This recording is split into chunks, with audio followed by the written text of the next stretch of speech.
Okay, good morning. Hello, everybody. So glad you're with us here midweek. Longshore and McKnight, presented by Bud Light. Easy to drink, easy to enjoy. Well, you can tell I'm here in network control. Barry, once again, on the road with the Troy Trojans. I don't know if that's a different hat from yesterday, but I know he's wearing a hat, so that means he's on the road. Yep, I am. It's a different hat from yesterday. I'm at least going to try to wear a different hat, different shirt every day, although this is not what I'm going to be wearing every day. Today's a travel day. Troy men's basketball, a big 74-69 win at Texas State, covered. And Trojans in second place by themselves in the Sun Belt Conference right now. Big win on the road. And bus today from San Marcos, Texas, where I am right now, to Hattiesburg, Mississippi. And John, if you had ever, I've never made the trip myself, but if you ever bust from Texas to Mississippi, man, the scenic aspect of it all, man, it's going to be great. I'll be wearing a hoodie, sweatpants on the bus, just being comfortable. But right now, new hat, new shirt. It's a celebration. It is a celebration. That it is. Yeah, I've been through Hattiesburg before, I believe, going from Tuscaloosa down to New Orleans. Maybe when I was in school, you got to go through Hattiesburg on 59. But I've never spent a lot of time in Hattiesburg. Actually, believe it or not too long ago, I saw Hattiesburg on a map of Mississippi. And I looked at it and went, Hattiesburg, where is that? And of course, the person I was with went, yeah, that's where Southern Miss is. And I went, gee whiz, no kidding, man. Just a town that's forgotten about. Like Meridian. Just to clarify a little bit, hey, Meridian, hometown of Derek McKee, former Alabama basketball player. But just to clarify a little bit, kids, a map is a piece of paper that has your GPS printed out on it. People used to carry them folded up in the side pocket in the door. And when they went on trips, what would happen was, back in the old days, kids, the men were driving all the time, and their wives would be sitting over there, and the wives would say, hand me the map. And the men would go, oh. And they'd hand her the map, and she'd open it up, and she says, well, I think we might be able to make a little side shortcut through Loosedale, and that'll get us over to Theodore or something. And maps were the worst. When the little lady's trying to give you directions, that was a problem. I was in the back seat of the station wagon. I mean, the way back seat that looked the opposite way, kind of like those seats on Southwest. You knew when Mom started giving directions, it was not going to be good. Don't tell Dad where to go. Yeah, I will say this, Barry. I do still enjoy picking up a road map at our great rest areas along the interstate systems here in the state of Alabama. I do too. I love picking one up. My wife always asks me, what are you doing? I said, I love looking at a map. She goes, well, it hadn't changed. I go, I know, but I still like looking at it. See if any new roads are on the map or anything of that nature. Yep. I will say, in the era of Doge and government waste, that's probably something we could do without. I don't know what it costs the state to print all those maps up every year, and they do it every year. They do. I don't know, maybe if the governor pays for it because her picture's on it and it's maybe a campaign piece, who knows? But we could probably do away with maps, but I like them. Personally, I like them. But if it's a waste of money, I understand. Get rid of the maps. But obviously, there again, I don't want to get on this soapbox. The state must be flush with money. I've been saying it forever. Oh, please don't get on this soapbox. We don't maps. So we can still print maps, but can't build a bridge or a prison or a new school. But hey, we can print maps. That's right. The money we save by not printing maps could be used on other things. For instance, I guess every July or August, John would pick up a new road map, and it still would say Highway 82. Yep. Well, at least it's not through Centerville anymore. At least they cut that off. But you know what? As long as that's still there, can we change it up? Can we stop printing maps and actually add something new to a map, like a spur? The day that I-65. The day that I picked that map up and I see where 82 goes from a little thin line to a wider double line, indicating a 4-lane highway, once I see is increased and that distance has become greater on the map, I'll be happy. But I don't think that's going to happen anytime soon. Save that thought. Okay. You know, John, finally one day, you remember that scene in Good Will Hunting when Ben Affleck and Matthew and Matt Damon they're drinking beer right after work over in front of the truck, and he says, "You know what the best part of my day is?" He says, "Is when I go to your house and knock on your door, and for 10 seconds I think that you're not going to be there, that you've gone." You know, that's what that's going to be bleeping great or something like that.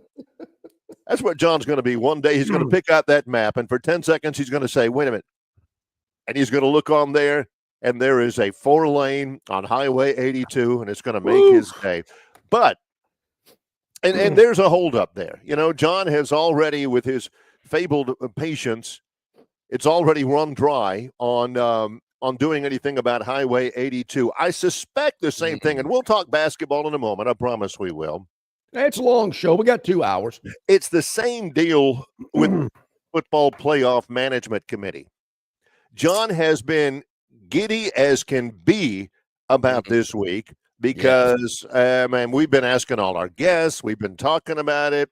The College Football Playoff Management Committee met yesterday in a series of meetings without coming to any decisions about the future of the college football playoff format.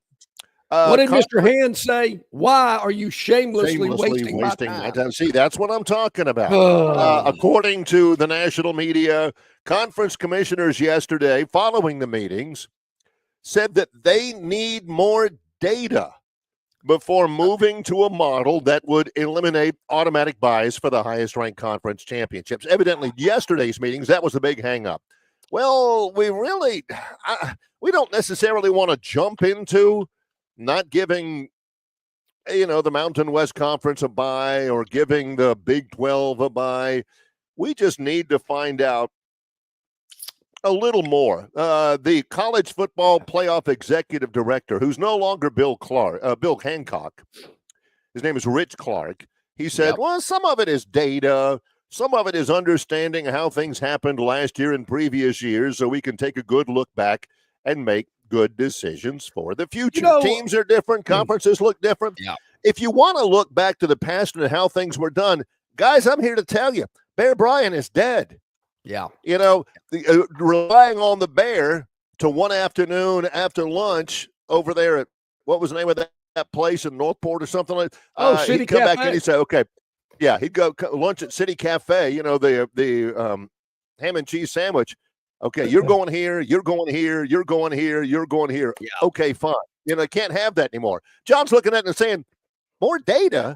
You're not going to make a decision on the college football playoff because you need more data? Here's the data you need. This guy wants it. Yeah, what else do you ask for? I don't know if I've ever dropped this one on you and our audience. Data schmata. I don't care. I mean, don't give me this data crap. Data is for chumps. Yes. I don't need the data. It's like stats. How about this? Eye test. I'm a big believer in the eye test. And the eye test tells me we don't need those little panty waist teams gnawing and nipping at our cuffs going, we want to get in too. Just do it. But I know what they're doing. They're kind of tap dancing around this because when this contract's over after this season and 2026 gets here, that's when the hammer's dropping. That's when reality's going to hit everybody. And if they got to do this little touchy-feely stuff for another 18 months, all right, okay, whatever. But don't give me this data schmata business. We all know what's coming. Just go ahead and tell us. We're big boys and girls. Gee. The two conferences that really stand to lose the most out of a new college football playoff, especially, with some of the big hitters weighing in, are the Big 12 and the ACC. They don't want to be on the outside looking in with maybe one automatic qualifier. We might give you two. They've got a lot to lose. The two commissioners were talking afterwards. The ACC commissioner is Jim Phillips. He says, Jim Phillips says it's incumbent on commissioners to look out for the greater good of the game. 10 minutes, Here. Yeah, 10 minutes into the show, I'm going to give you another one of my marquee go-to lines. Greater good of the game, John. Big 12, ACC, hate it for you. Oh, I really do. He doesn't. But is he going to go Judge Smales and say you'll get nothing and like it? I mean, the world needs ditch diggers too. ACC, Big 12, look yourself in the mirror. Your conference isn't any good. Your teams aren't relevant. They don't move the needle. And here's another one. I'm laying them all out early today. What's the? Yeah, it's a 2-hour show. don't get them all. They don't bring in enough revenue. They don't produce enough money. Well, it's an amateur sport. Yeah. What is this needle that John keeps talking about moving? That there's a needle, like a gas gauge or something like that, or a speedometer. Does anybody even have a needle on their speedometer anymore? Phillips says again, look, looking for the greater good of the game. The greater good means the ACC getting a part of it as well. What does that mean? That means the ACC wants theirs. It's not just what's good for the SEC, what's good for the Big Ten. It's what's good for everybody, like us. I mean, he says for all of politicians, for the greater good of humanity. Yeah, okay. All right, whatever. Please continue. I'm finding this quite humorous today. He says, Jim Phillips, ACC commissioner, says, for all of us, there's been somebody before us, and there will be somebody after us. You have to serve your constituents, but you can't be completely oblivious and not mindful of what's good for college football and the fans and what you're hearing from them. When he says that, you can't be completely oblivious and not mindful of what's good for college football. You know who he's talking to? Tony Petitti and Greg Sankey. We want ours. And he says, you can't be oblivious to that. You got to also think of the little guy. So why do they? Why, if I'm Greg Sankey, I'm thinking, why is it my responsibility to worry about the little guy? We're the dominant conference. The Big Ten is as well. We're the ones that generate all the revenue. We're the ones that the television networks want. They want our games, our matchups. Why are we worried about you? This is a business model. When you make it on your own. We're not here to have all these people riding our coattails because we've been successful. And we put a plan together to maximize revenue and maximize our interest to the college football public. I mean, this handout deal, I mean, there again, I don't want to go Elon Musk on them, but I'm getting the chainsaw out. We got to cut some of this stuff.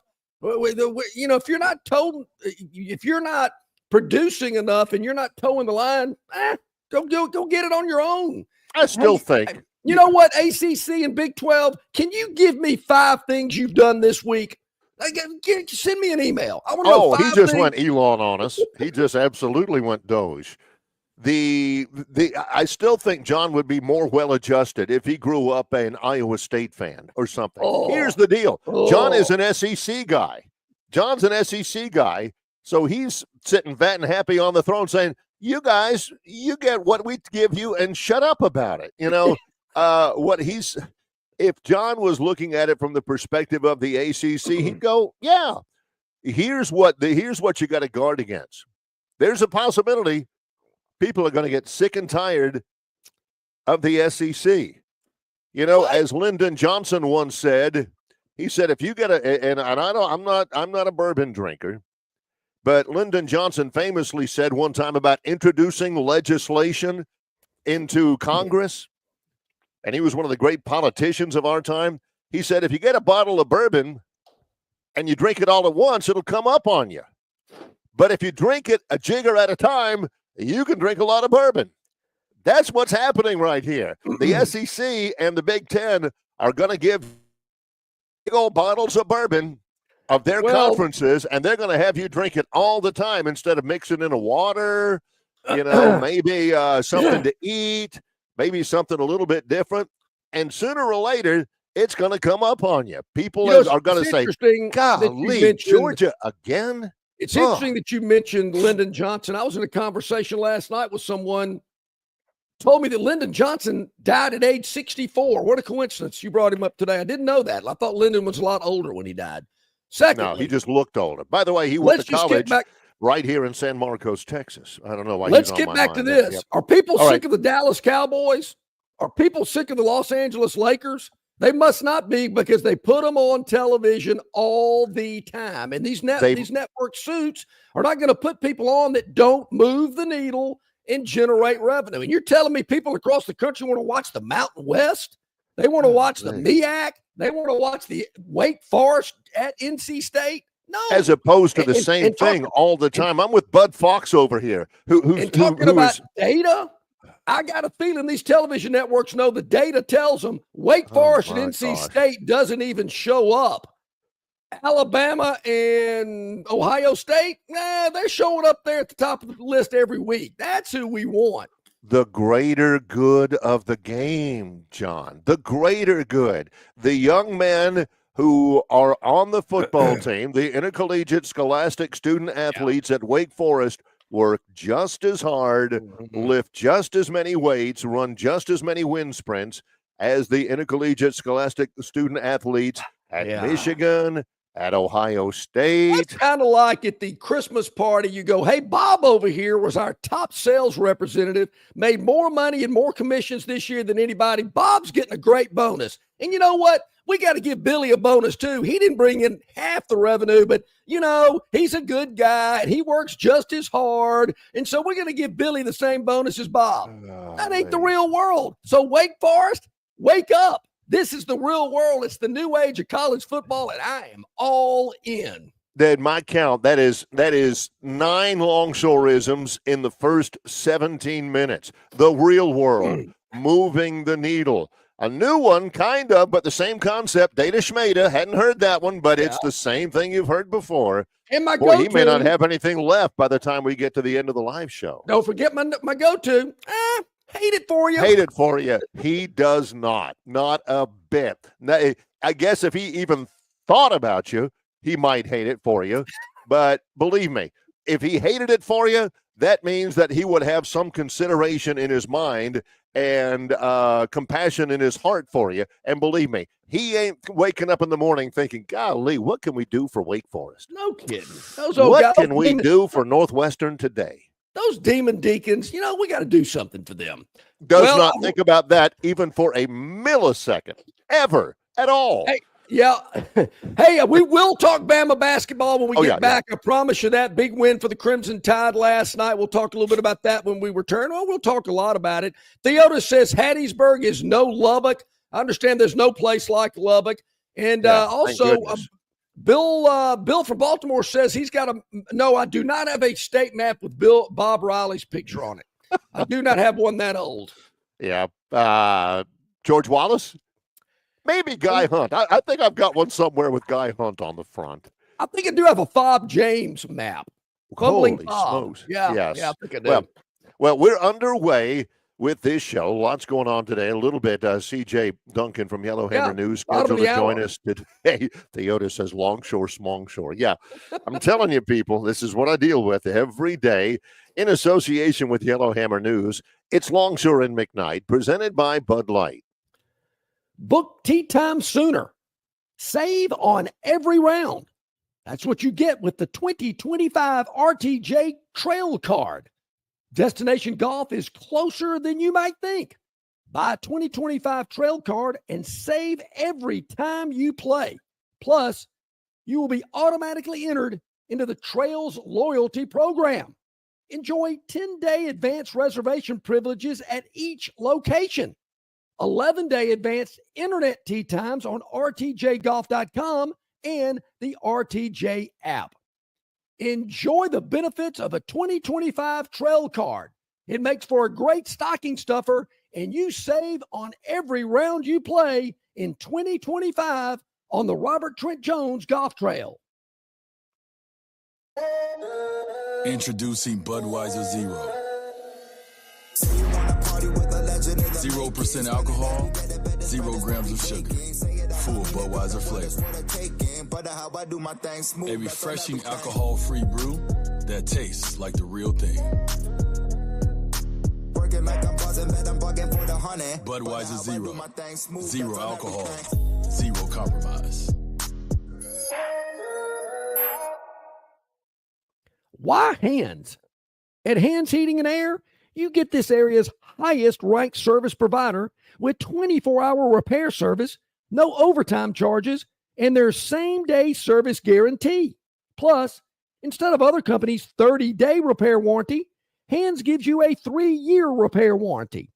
Hands Heating and Air is here for you 24/7, 365. And service is not just something they do, it's their way of operating, for you in mind. All of Hands employees are trained to adhere to this standard.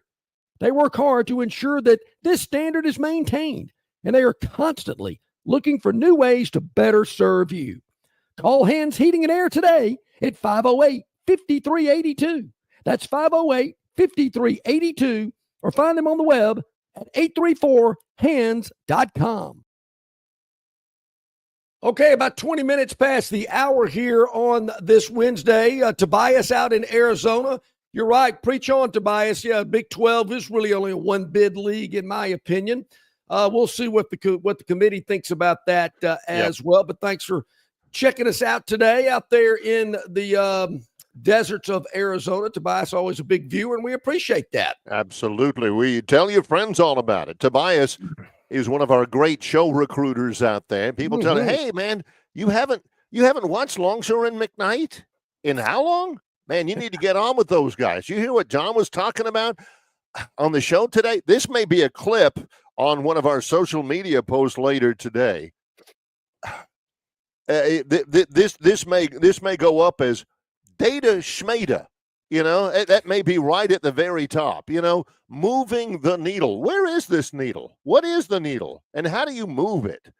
Bill from Baltimore, he says, my wife is always asking what Tom and Jerry are up to. Yeah, we get that. Dumb and Dumber, Tom and Jerry, freaking frack, whatever. Yeah, that's whatever. We can call us whatever you want to, as long as you're watching, and we appreciate it when you are. Yes. Yeah, just don't hit me in the back of the head with a billy club. You can say whatever you want. Yeah. That's right. All right, CJ Duncan in about 8 minutes from Yellowhammer News. Always enjoy CJ's input into the program on Wednesdays. Barry, we're 22 minutes into the show, and we have yet to talk about the Crimson Tide's win last night against Mississippi State. First thing I noticed, it did look like they had a pretty good crowd. I was not expecting a big crowd last night on a Tuesday at 8 o'clock, but they did have a pretty big crowd there at Coleman, and it was the old, well, I don't want to say it was the old Alabama, but it was the Alabama that a lot of their fans have been wanting to see for a while, hoping this is the way what they'll see in the coming weeks as well.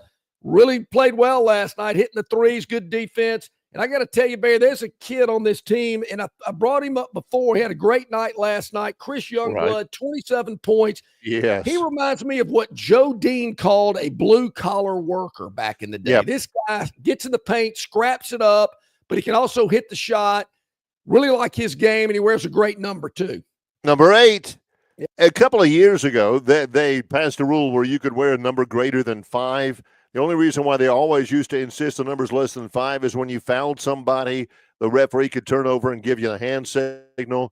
24, so they made that easy. Yeah, he's number 8. He had 27 last night for Alabama, 7 3-pointers. 7 triples.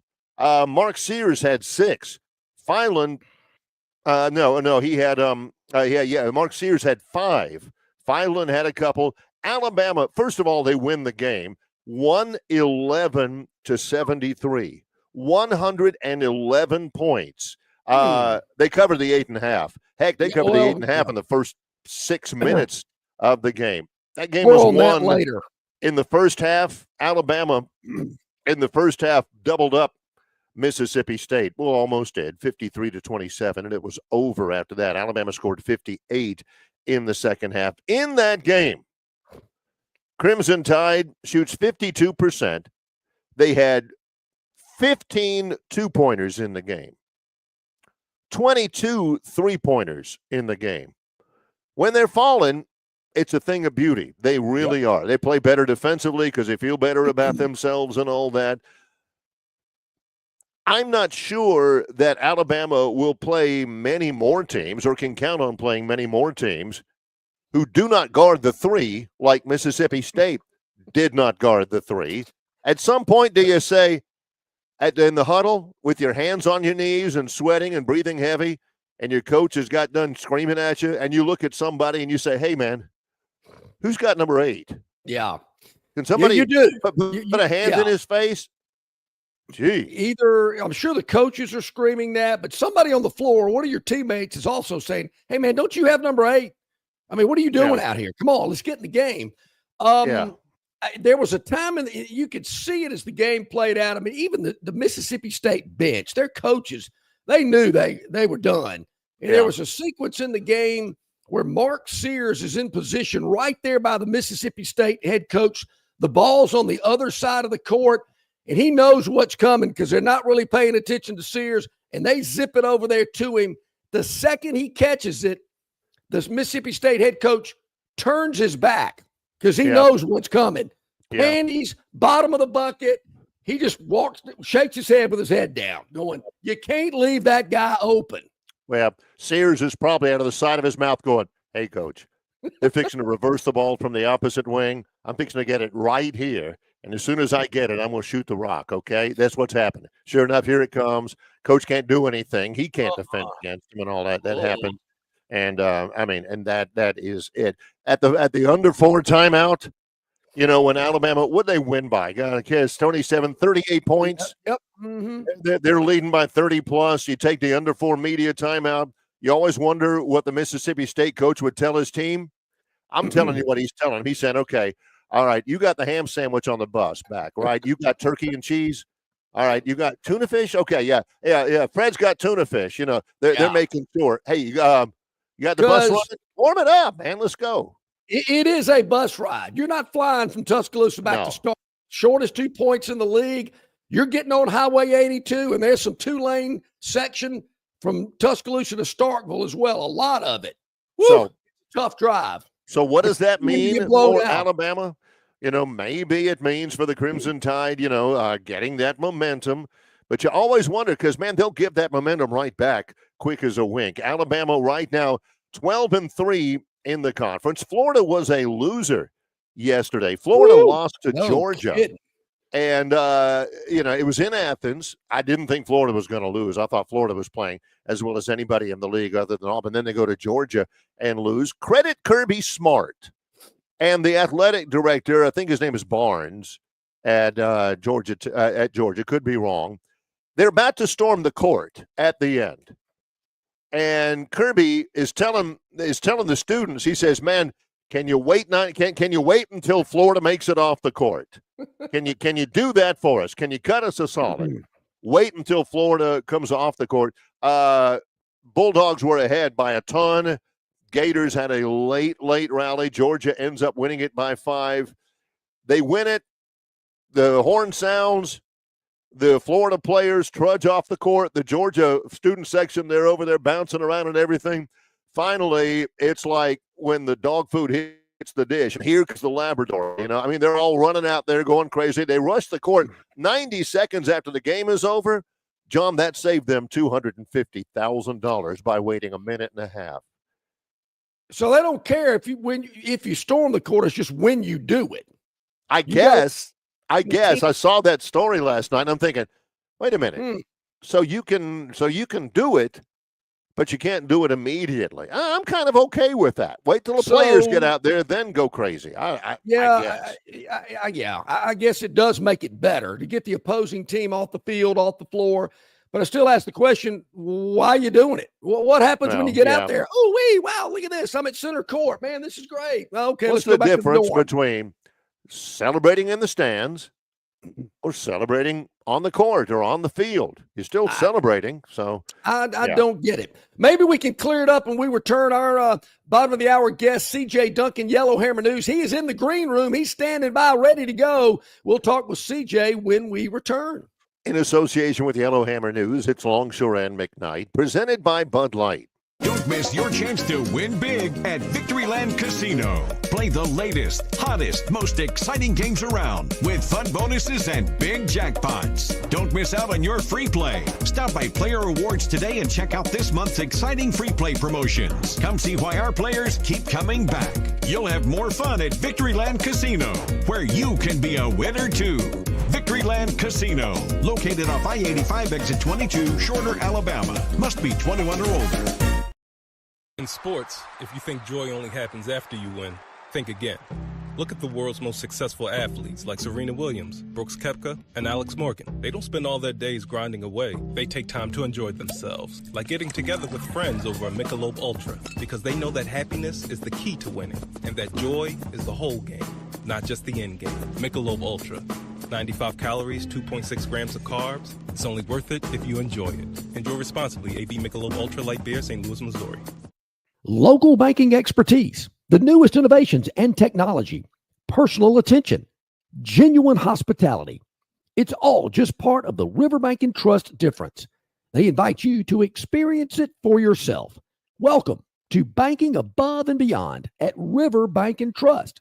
Locations throughout the River region, locations throughout the state of Alabama. River Bank and Trust. Okay, welcome back in, everybody. About 29 minutes to the top of the hour. Longshore and McKnight, presented by Bud Light in association with our friends at Yellowhammer News. Check us out at yellowhammernews.com. You can check the stream out there each and every morning from 7 to 9 And, of course, a write-up every afternoon, a brief kind of wrap-up of what we did on the program with video content as well. We're also on YouTube. We're Facebook, X, Instagram, Spotify. So many places to check us out, so many places to listen, to watch. Hit the like button, hit the subscribe button. We really appreciate that. And it does something about the algorithm, Barry. That's what they tell us when people do that. Yeah, it's like we used to hear from all of our consultants in the broadcasting business. You know, the ratings, we never could figure out what they were, but the better they are, the better we are. The algorithm favors us. Yeah. Yeah. Hey, our friend CJ Duncan, Yellowhammer News, joins us as he does each and every Wednesday. Hey, CJ, how you doing today? Good morning, guys. How are y'all doing? We're doing really well. John's a little bit impatient this morning. We talked last week, CJ, about the meetings this week for the College Football Playoff Management Committee. They have not made any decision on some of the parameters of the College Football Playoff. Do you have an automatic bid for each conference champion? Do you not? Is it all just about seeding or anything like that? John is sitting over there chomping at the bit saying, why don't they just do what I want them to do and stop knocking each other's heads around and let's get this thing figured out. What are you, if you're the commissioner of the SEC, if you woke up this morning and SEC Commissioner C.J. Duncan is speaking on behalf of the College Football Playoff, what do you ultimately want to see the College Football Playoff look like? That's fair to everybody. Well, I think the only issue with seeding, right? I think seeding is what is necessary, but the only issue with it is you'll get to a point where you're going to cut out half of the country, right? You're not going to have teams from the West Coast or in a lot of Midwest teams that are going to be left out. So that's a portion of the country that may stop watching the games. Because you're going to have so many Southeastern Conference teams, so many Big Ten teams, and maybe a couple ACCs that kind of sprinkle in there that kind of take up that initial seeding. So right. I think they're trying to create some type of parity across the country where the automatic bids kind of makes sure there's a representative from that region of the country. And so I think that is fair, but I think once you kind of get your top 12 teams, then you kind of reseed after that. Maybe that helps out the games not being blowouts once we get into the playoff. Yes, I mentioned to Barry earlier today when we were talking about this. I don't know if we're going to get a lot of change, CJ, for the upcoming season.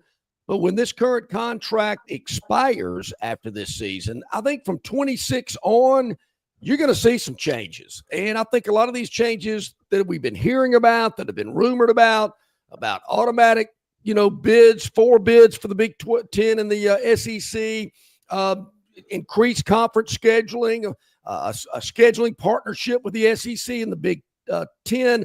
I think those things you're going to see because the money that ESPN's spending, they want the best value. They want the best return for their investment. And in my opinion, that's the way they see it. With those two leagues, they just don't see their return as great with the ACC and some of the Big 12 and the Group of Fives. I mean, to me, that's just the harsh reality of what I believe the television networks are wanting and are telling a lot of these leagues. Yeah, no, I agree. I think it's hard to think that it won't head in that direction after all the rumors, after all the smoke. There's probably fire to that at some point. There's been so much change in the past 5 years that it's hard to say that there won't be more change in the next 5 years. But I'm kind of hoping these teams in more toward the beginning of the season go out and take chances in a kind of cross conference game. The fact that these losses at the beginning of the season aren't going to necessarily hurt you as bad in today's world with the 12-team playoff. If it's not going to hurt you as bad, I'd like to see some of these so-called playoff teams kind of match up against each other early on in the season, then hit their conference play and then get back to the playoff. I'd love to see that. I think ESPN would like to see that because you'll have folks tuned in early September and make them really excited about the season coming up. I like that. That makes sense to me. CJ, somebody texted me last week after you were off your visit with us, and they wanted me to ask you this. And bear in mind, CJ Duncan played his entire college career in the Southeastern Conference. He's played in the NFL. They wanted me to ask you, who's the best player you ever played against? Not necessarily a DB across from you or something, but you're at a game and you're thinking, and you're on the sidelines and you're thinking, holy smokes, this is an incredible player. Who's the best player? That's a really good question. I've played against some incredible football players. Oh, man. I would probably have to say Todd Gurley in his prime. He was by far the best player I've seen in person. He was electric. He was bigger than our offensive lineman. He even threw a touchdown in that pass. He's left-handed. And for you to basically have Nick Chubb and Sony Michel on the bench, you've got to be pretty good players. So I'd probably say Todd Gurley. And I tell you what, Roquan Smith was right there. I've never had a linebacker run me down until that game. I said, this guy, he's different. I would like to think of myself as pretty fast, but I was catching a drag route and I was about to turn upfield and he was already on my hip. So he's a pretty good player. CJ, is when you go through film study, does that translate to what a guy really is like on the field? I mean, you're prepping the week of the game. You're going, okay, this guy looks great on film. He looks good. I got to watch out for him. And once you get on the field and you see him in live action, was there any difference or was the film study true to how good he was? One of my favorite sayings that I heard growing up is the honest God doesn't lie. You know what I mean? And so I watched film. That was what made me different. That's what made me successful at the college level, was the fact that I wanted to take it to a mental level. I always thought that, hey, listen, it's apples to apples. I'm athletic, you're athletic. I'm fast, you're fast. We're about the same size. That's going to even itself out. I may win some, you may win some, but for me to dominate the game, I've got to be better than you mentally in this particular game. And that's going to be me watching tape throughout the week. And I'm going to know your tendencies and then try to manipulate those in order to get open and catch the ball. And I have become kind of a specialist when it comes to moving the chains, third down type of guy, basically being a guy that always won his one-on-ones against linebackers and safeties. And so I would not be able to do those kind of things if I were not watching tape and knew their tendencies. I got to go down this list as well because, people really enjoy CJ's segments. They always want to know what he say. John tells the story about one time when he wasn't able to get out from behind the first-team quarterback at Jeff Davis, and they put him at wide receiver, and he took a pop one time on a crossing route, John? Yeah, oh, yeah. Yeah, John tells that story. Hardest you've ever been hit, CJ? Does anything come to mind?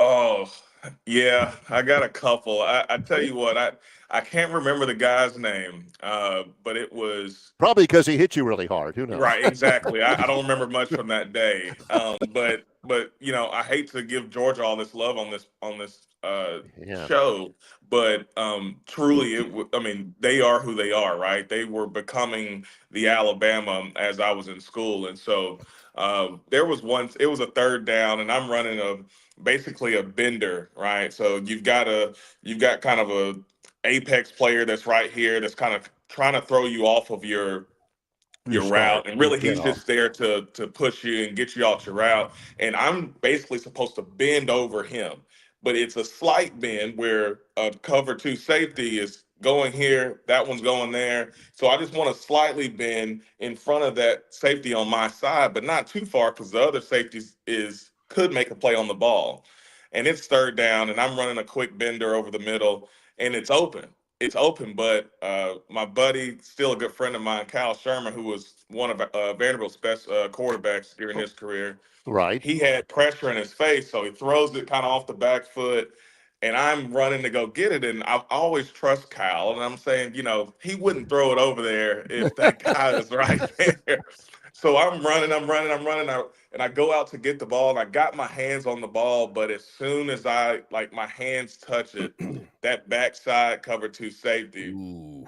it just floated too long, and so I'm fully exposed, and he hits me so hard, and I get up, and I can't feel the right side of my arm and shoulder on the right Shoulder. side. It just goes completely numb, and at first I'm thinking it's just a stinger or something like that, and then it takes a couple drives for it to come back, and then it finally comes back, and I get back in the game. We finish the game off, all is well. But the rest of the season, I'm dealing with like this issue, and it's kind of coming through like nerves near my elbow, kind of thing. And I mean, even to this day, I have to sit my elbow a certain type of way, Oh my uh, God. Oh, wow. or like it feels weird. It's like it'll pinch or be numb a little bit, but that's definitely one that has had long term repercussions. CJ, When you're with your buddies, you see a lot of really, really serious lingering stuff. Some of the old time NFL players who haven't played in 20 years or so, who have memory issues, or guys with back problems and things like that. You're still, in the great grand scheme of things, very young. Do you see a lot of that when you get with your buddies, and and you're favoring your elbow, and maybe this guy grunts when he sits down, and the lingering effects of playing, CJ, are they significant? It's person to person. Oh I yeah, feel like yeah. I feel like I came out pretty clean. When you think about how bad other guys' issues may be, I had a torn Achilles, a fractured a leg, got this elbow thing, but in the grand scheme of things, I feel like I came out pretty clean. I still feel like I'm in pretty good shape, still work out every week, still can play pickleball, those type of things. But you do see guys, who've got bad ankles, bad backs, Young the guys, right? young guys where they've had a couple knee surgeries, they walk with a little limp, and the most noticeable are guys in their fingers. If you see, you can really tell if a guy has played football if you look at his hands. Usually there's like one of his fingers going the wrong direction. So but that, to me, that's the most common, are the hands. You can really tell a football player by that, for sure. Golly. CJ Duncan, Yellowhammer News, joining us here as he does each and every Wednesday. CJ, the NFL Combine is going on. Did you participate in the NFL Combine? And if so, can you share some of those experiences? No, I did not actually. I was a pro day guy. Of course, was disappointed not to get a combine invite, but it is a very exclusive group of guys who the NFL is looking at drafting probably in the first 2 days, right? Those Wow. guys, most of those guys are probably going to, unless they just kind of have a really bad weekend. Those guys are anticipated on getting drafted at some point. That is the anticipation of guys that go there. But they've been working out, right? I mean, you've got your all-star games, but then you're working out at some type of complex of some sort. They have these companies now like Exos and and they've got another one in Dallas. I can't recall the name of it. I went to a place called Ignition that was out of Ohio, but they had a gym in Nashville. But anyway, so you have these kind of organizations that basically train people for the combine, train people for pro day. Um, and you go to one of those and you're hoping to prep, and a lot of guys mainly are prepping for their 40-yard dash. For whatever reason, we have made this such a big deal to run 40 yards in a straight line, although that never happens in a football game. Right. So it's beyond me, but it's the most important thing. So guys spend their whole off season prepping for their 40-yard dash and kind of learning the technique of the other drills, but really their focus is on the 40-yard dash. And it's a pretty quick process. When it's your time to go, I mean, it's like this, you're not there all day. I think a lot of guys try to, especially if they've got good tape and they've had a good career, they try to push that over to the side, say I'm not working out, and focus on the meetings. Because to me, that's what matters, the meetings. You've seen me be athletic. I've played in the SEC my whole life. I've played in the Big Ten my whole life. You've seen me be athletic and play against top competition.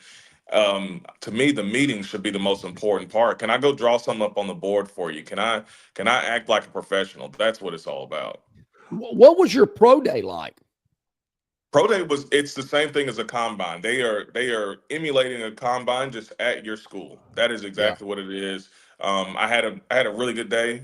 So that's why I was able to have an opportunity with the Arizona Cardinals and some other teams as well. I even thought at one point I was going to go late rounds to New England. Had long conversations with them. So had a good day. But yeah, they're just emulating exactly what happened at the combine, and you're hopeful that there's enough good players around you at your university that more scouts come, right? You'll have Right. schools Right. that have one or two scouts there from only one team or one or two teams. But if you're a good ball club, you'll have all 32 ball clubs at your pro day. And so we were fortunate enough to have, I think, at least 30 at Oh, Vanderbilt wow. when we had our pro day. Yeah, most of the NFL was there that day. See, I've heard from a lot of the players at Troy, where I work, when they get recruited, CJ, they're Mhm. thinking, well, the only reason why I got a look from a Division I school was because we had this really good running back that they came to see, or Mhm. they had this really good offensive lineman. A lot of times, you have opportunity by association, do you not? That happens a lot. That happens a How lot. about You know, that? and my dad used to tell me growing up, he was like, you never know who's watching. So always be on your A Yeah. game, whether you're at practice or you're at a game, you could be playing against a top guy. And if you show him up, then they may revert their attention to you. And I think that happens whether they're on your team or they're on the other team. When they turn on the tape, they need to see you jump off the tape as well. And so I think that happens quite a bit. That sounds similar, Barry, to a coaching staff that went out to Blinn, Texas to look at some guy, and then they happened to see That another guy out there that happened to be ain't Cam nobody. Newton. Chiswick wrote that book, CJ, and he was talking about he went out to Blinn Junior College to look at somebody else, and he happened to, and one of his coaches happened to notice Cam Newton. I don't believe that story for a moment. You got to be I don't kidding need it. me. I'm with No. you. Let me ask you one more thing, and it's not something that somebody had asked me to ask. It's having to do with what you said before. You're talking about, some of the interviews being the most important thing and things like this. So we've already seen leading up to the NFL Combine this year, CJ, Shedeur Sanders isn't going to throw. Cam Ward isn't going to throw. A couple of other guys are not going to participate in everything that's available to them at the NFL Combine. So you get that, right? You understand why that is?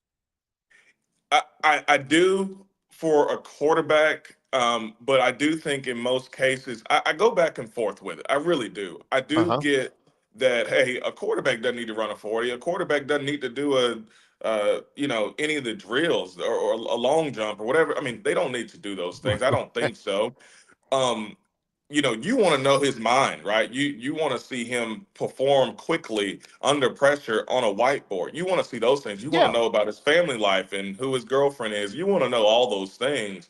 But there is a bit of me too that says, man, if that guy gets out there and throws well, he's a competitor. He doesn't care what happens, who he's throwing to, what the circumstances are. He's gonna get out there and compete. And I like that. I like a guy that's going to get out there and compete. So I get both sides of it. But I do understand that it is a risk that you're throwing to receivers that you don't know. That, some guys may not be running as hard, or they may not be running it exactly how you were taught because they went to a different school. Just because, they say run a go route, everybody's go route's a little different. How they Right. release off the ball, how they try to stack and hold the line for you to throw over the right shoulder. Some guys may get a little too wide. I mean, there's a lot of factors when it comes to just throwing on air with guys you've never thrown to. So I get that risk. You don't want to have a bad day because your receivers weren't running the routes the way they were supposed to, and now you're on the NFL Network for a week straight, 2 weeks straight. Everybody's saying you're a bad quarterback and inaccurate. So these NFL teams come and they physically see what you can do, but then they get to the mental side. What was the craziest question that an NFL team asked you when you got into the Q&A part? You know what? I've heard so many different stories. I think that, I don't know if it was because I was a Vanderbilt guy or what. I didn't get any, too many crazy questions. And they also kind of go through that process as well with your coaches, with your cafeteria folks, with your training staff. I didn't get too many crazy questions, but I've heard, think of the craziest thing you can think in your head and they've asked it. That goes on. Wow. They've got folks that are doing background checks. They really are making sure that they're investing their money in the right spots. You know what I mean? And so, and sometimes, the talent helps bring up what they're going to deal with, and what they're not going to deal with, but the talent's not there. They're just not going to put up with it, that kind of thing. So it can go in a lot of crazy directions. It really can. Well, we'd like to thank you for all of your insight and stuff for some of the crazy questions we ask you, CJ. Oh, yeah. Thanks very much. I enjoy it, guys. It's awesome. Yeah. It always is great for us as well. We really appreciate it. CJ Duncan joining us. We always get such great feedback, and every time we end it, we always look forward to the next time, CJ. Thanks very much. Absolutely. See you guys next week. Yep. Look forward to it. Thank you so much, CJ Duncan, Yellowhammer News, joining us each and every week here on the program. We greatly appreciate his time and his knowledge and expertise. Man, it's always so interesting. You get a lot of great positive feedback. Yeah, Barry, I've heard some of these questions. It's crazy. They'll ask stuff like, what do you think the Martians look like? If you could go to Mars, what do you think you'd encounter? Stupid stuff. I guess it's not stupid, but you're thinking, why? Well, you're asking what? Yes. You want to know how patient he is? Like, what are you asking that? Or you want to know how insightful he is? Well, they always say that the greatest interview session that there ever was in an NFL combine was Andrew Luck, who's a super, super smart guy. And yeah, John, you keep talking about big business and the real world. John, they're investing millions and millions of dollars. I still wonder, especially after watching the ESPN 30 for 30 on Johnny Football, I'm thinking, how in the world did the Cleveland Browns not realize the makeup and immaturity of Johnny Manziel before they spent millions and millions of dollars on him? And guess what? Whenever he shows up, he never looked at film. He never prepared. He never worked out in the offseason. He partied all the time. Was this a surprise to you guys before you invested the millions of dollars? Yeah. You can't have a miss like that, John. You can't miss that. And Barry, I wondered, how did I see that? And the NFL guys didn't. Right. I saw that when Manziel played in college. And even I know when Kevin Summerlin got that huge extension and deal at A&M, right. And I'm thinking, why don't you wait till Johnny Manziel's gone and then see if he can coach and is worthy of that boost in that contract extension? Because Manziel freeballing it out there and doing whatever he wanted to do, you can't do that in the NFL. And he got exposed. You're right. Yeah. But, years ago, I said Ryan Leaf would be a better NFL quarterback than Peyton Manning. Obviously, Peyton Manning knocked it out when it came to the Q&A and the film study and the breaking down. And as CJ mentioned, finding nuances and tendencies of your opponents. Right. The guy was incredible. I don't think Peyton Manning will ever go down as a great athlete. Right. But he was a great quarterback, and Ryan Leaf could throw a football through a garden hose. I mean, that guy was unbelievable, but upstairs in his head, he was a basket case. At least at that time, and that was the difference. That was the difference between Peyton Manning being a Hall of Fame quarterback and Ryan Leaf being a washout and later ending up in prison. Thankfully, he turned his life around and he's a productive citizen. But that's a great example. I'm telling you, the only difference between those two players was right here. And you got to be able to figure that out before you ask your money people to spend the money on that guy. That's a great point. Let's take a break here. Our thanks to CJ Duncan for joining us. John, that's always quality. Oh, it's fantastic. Yep. You better believe it. Yep, good stuff. We got a lot more to go with today. The Victoryland 777 topic wheel, the Phantom's Daily Dog, a lot of other conversation to be had in the next hour or so. So make sure you stick around. It is Longshore McKnight presented by Bud Light. Hey, joining us now is Marianne from Marguerite's Exquisite Jewelry, 8163 Vaughn Road in Pepper Tree. Hey, Marianne, what's going on this week out at Marguerite's? Hey, well, again, it's another great week at Marguerite's. I have another bit of scenery in front of me. It is our laser engraving machine. It's a new addition to Marguerite's. If you saw some of our specials over Thanksgiving and Christmas, that we had the engraved nameplates. We offer so much more than that. This really does open up a realm of possibilities for us to be able to customize pieces. Of course, we can personalize the bottoms of rings with wedding dates or anniversaries. We can do the great nameplates or the initial monogram necklaces. But we can also do Greek letters, and sorority recruitment will be coming up this summer. And it's just always just a great gift. Or graduation gifts. I know it's about to be March, so it's one of those things to kind of get on your radar for gifts. Cufflinks, you name it, we can do different vases or baby gifts. So this great piece of equipment, it's really big. It takes up like a huge portion of what used to be our break room, but we're just so excited about it, and we'd love to help you at Marguerite's personalize something for a gift. Beautiful jewelry items that are personalized, engraved just mean so much more. And that's what a full-service jeweler does at Marguerite's Exquisite Jewelry. As I mentioned, 8163 Vaughn Road in Pepper Tree. And, Marianne, you're open 7 days a week. So give us those hours of operation so our viewers and listeners can come by and see you. Mm-hmm. We're open 10 to 5:30 Monday through Friday, 10 to 5 on Saturday, and noon to 5 on Sunday. Wow. Fun times, exciting times out at Marguerite's Exquisite Jewelry. Go by and see all the great staff there for all of your jewelry needs. As I mentioned, a full-service jeweler. Thank you so much, Marianne. All right, back at it here. A couple of minutes to the top of the hour. Barry Dennis Mitchell early this morning, 7:29. I did not know there was an opening at Florida State. And he says I'm jaded. Yes. Dennis says I'm jaded. He's right. So many great things so far. Dennis says, I'll throw a name in for the Florida State basketball job. Again, Leonard Hamilton, who's got to be like 77 years old now.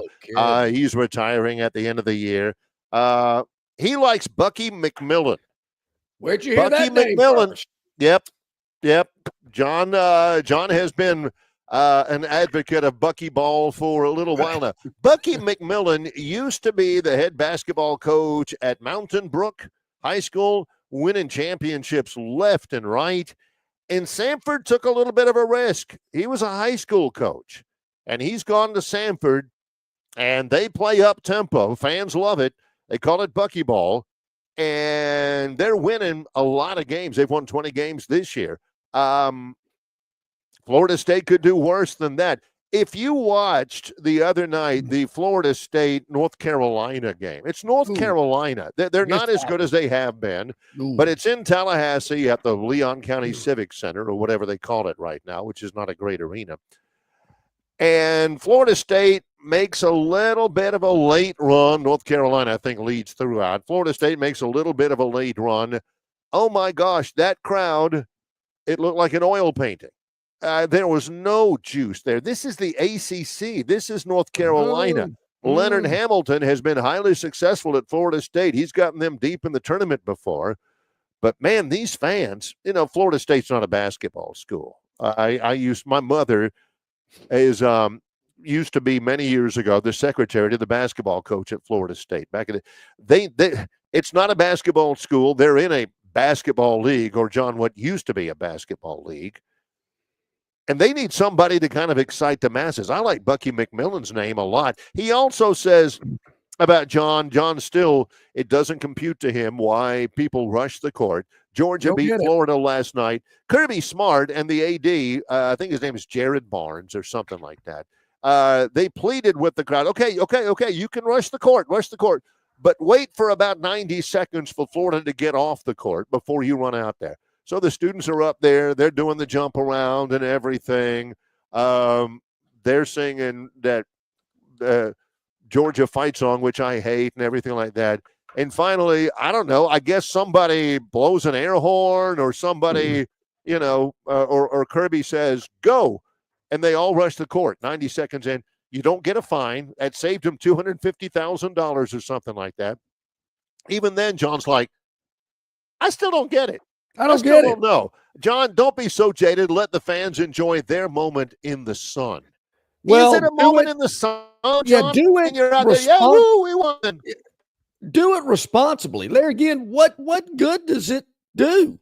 I mean, once you rush the court or rush the field, okay, we're here. Now what do we do? And I'm standing next to some guy, I have no idea who this guy is, and I don't know him either. So what are we doing out here? And then once you've done it, oh, wow, gee whiz, I'm on the court or I'm on the field. And I get it. And maybe it loses a little of its steam if you got to wait 90 seconds before you can rush the field. I mean, obviously, you hear the horn go off, clock reads 000. Woo, wow, we want to run out there and be with the team and the coaches. Either way, it's stupid. I don't get it. I don't know why it makes college athletics unique and different. There again, just keep doing it. And when something bad happens, when somebody really gets hurt or a big fight breaks out, or maybe one of the players or one of the coaches gets into it with the fan, then come back to me and tell me how great storming the field or rushing the court is when we have something like that happen, because it's coming. It's just a matter of time. What you just heard sets a new standard for irony on the program. You just heard John Longshore advising you, the viewing public, to act responsibly. Yeah. 30 years ago, 40 years ago, would those words ever have come out of his mouth? If John was with his buddies in New Orleans or Vegas, Palm Springs or wherever, before they went out that night, John would say, okay, fellas, let's act responsibly. Certainly. Yes. I've told but that's what John says to do. Now, you young kids, don't do what I did when I was a young kid. Correct. When the stadium announcer at the Superdome says, please stay off the playing surface after the Ohio State-Alabama game or something. No, Penn State. Goal line stand. Johnson. Oh, boy, that's a great idea. I think I'm going to do it. Where's Dad? I think I can make it. That was 46 years ago when I did that. 46 years ago, and have not done it since. 15 years old. Because even then, 15 years old, 15-year-old Johnny Longshore was looking around saying, what's the point of all this? Yeah. I mean, I ran all the way down there, got on the field. I'm there, and I'm thinking, oh, wow, okay, great. This sucks. And then I had to walk back to the French Quarter in the rain. So that's where I learned my lessons. Me and my buddy were both 15. I guess my parents back then, they said, y'all find your way back. Well, we did eventually in the rain at 15. And I thought, not doing that again. That served no purpose, did not get any thrill out of it, did not rub shoulders with Coach Bryant. Didn't happen. So, no, I'm done with that. That makes no sense whatsoever. And there again, I don't know. I'm not a college kid anymore. I don't know what goes through their minds these days. Jumping the fence, getting on the field. And I still feel sorry, Barry. It's burned, it's etched into my memory bank of that lady panicking as she is getting eaten up by the shrubbery there at Jordan-Hare Stadium. And she tried to get on the field after the kick 6 game. And I looked over there, and I'm feeling sorry for her. Now, did I go help her? No. But I looked over there. You couldn't see her. I mean, the last time any of us saw her, she was not old. She was maybe in her early 40s, late 30s, something like that. She wasn't as slim as doubtlessly she had been in her college years, but she wasn't, humongous or anything like that. And she was with a girlfriend of hers, maybe somebody in their bridge club or something like that. They both were dressed up to the nines, hair perfect, the whole deal. They were there to be seen and participate and all that kind of stuff. And place is going crazy, and they're looking at each other. And that hedge ain't like this. That hedge is like out there. I mean, it's a big hedge. And at some point, that lady, and she's wearing, high. Oh, what does my wife call them? Wedges. She's wearing wedge shoes and everything. It's perched on the edge of the thing. And at some point, those two ladies looked at each other and decided this was the thing to do. And they hopped, and I never saw her again. I mean, she went straight down into the hedge, and I'm thinking she'll never get out. They're going to have to get a helicopter. And this could have been alcohol induced. I got a feeling that maybe they got into some alcohol before and during the game. That maybe how many Zimas do you have to drink to maybe scale the hedge? I've never been in quicksand, but I've seen a lot of Tarzan movies. This lady, it was like quicksand. She's reaching and grabbing. She can't find anything to hold on to. There's nothing but like twigs at the top of the shrub. This shrub is just basically engulfing her. And I'm looking at her like, this is unreal. This woman cannot get out of this shrub. At some point, she had to make the feeling that this is a good idea. Man, I can't wait to do this. I've got to celebrate. She jumps into the middle of the hedge. What did she think was going to happen? Because she can't go join her friends. And I thought to myself, well, once she does get out of this shrub and gets out there, she's going to go, this was well worth it. I'm glad I got stuck in that shrub, panicked, couldn't get out, got scratches all over my legs and arms. And it was worth it. I'll never forget that memory. And I'm like 20 feet from her. And I'm sitting there going, really? Unbelievable. What in the world? And by the time she did get out, and you had a couple of security guards tugging at her, she's got twigs in her hair, which is still not moved. I mean, her hair is pretty well lacquered down. And she said, golly, what was I thinking? Yeah. What was I? But believe me, by that point, the thrill was gone. Speaking of Auburn. Yes. And I got to get this in there. Alabama wins. Robbie, his alarm clock went off at 8 because he's wearing us out on the chat line beginning at 8:01. Robbie with some real jewels. Love it. Great win for Alabama last night. He says scoring 111 points last night was nice. Yeah. But he liked even more the fact that the defense forced 15 turnovers. No, I still think 111 points trumps 15 turnovers. I would say next is number 5 Tennessee Saturday at 3 p.m. Robbie hits it all. He also says now Auburn needs to lose for Alabama to have a chance at an SEC title and a number 1 overall seed for the NCAA tournament. Robbie, he's all about Auburn losing. Every week he talks about how Auburn, needs to lose, this. You know why Auburn needs to lose for Alabama to have a chance, Robbie?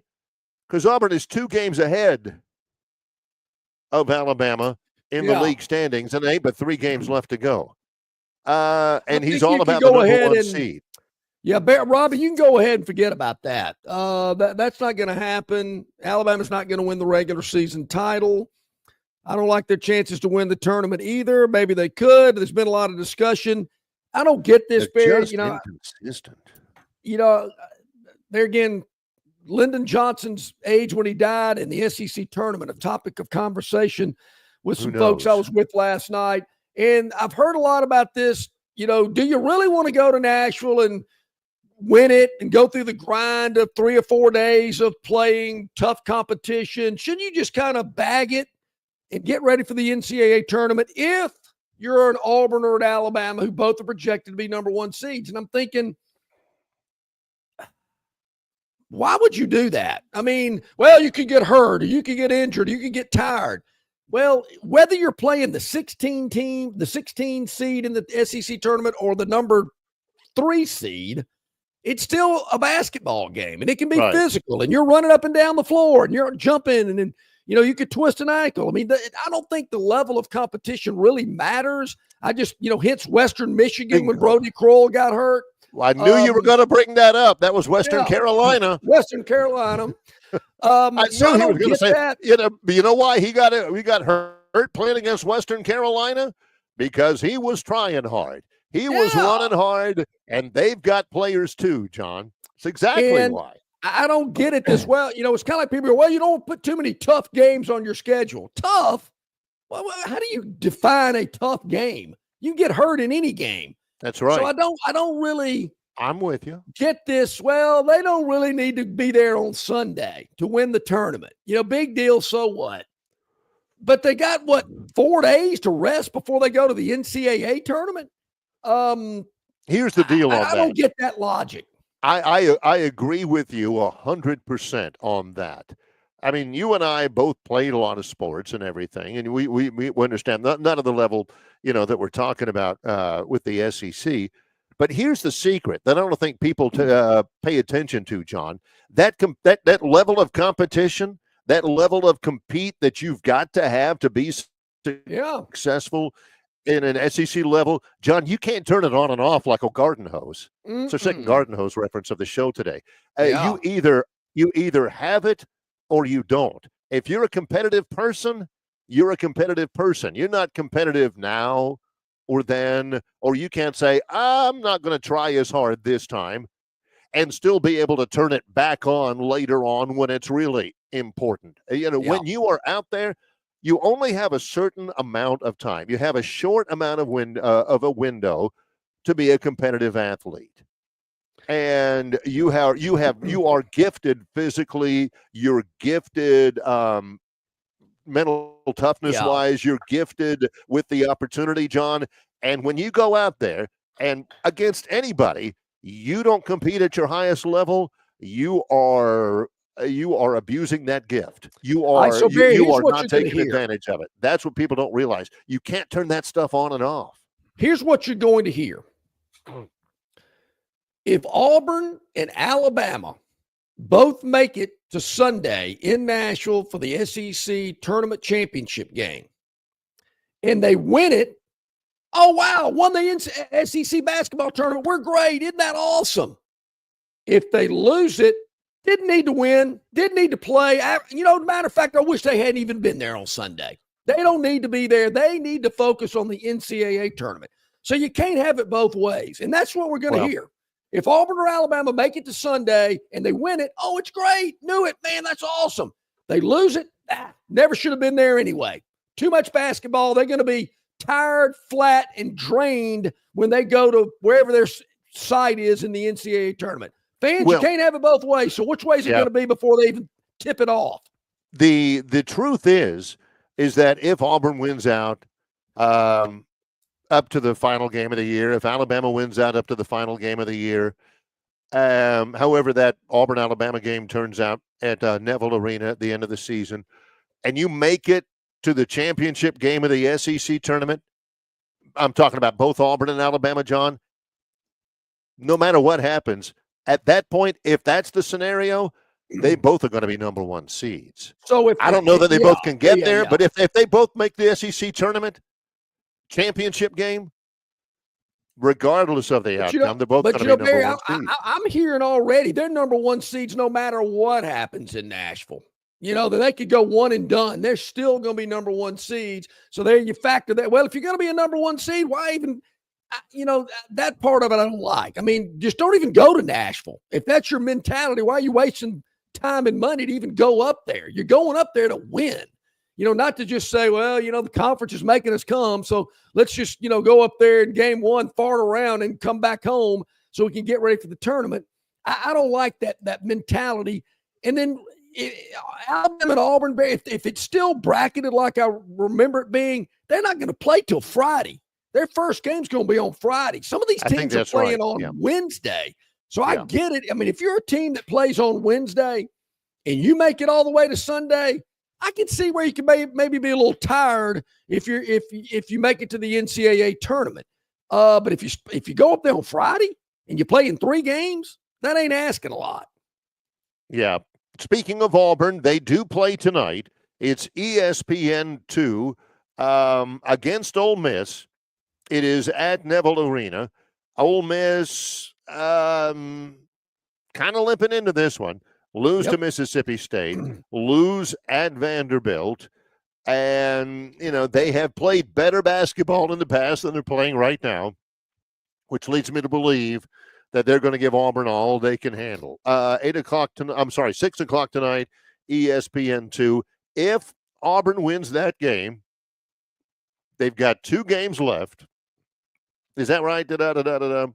If Auburn wins tonight, they'll go to 26-2. They'll stay number 1.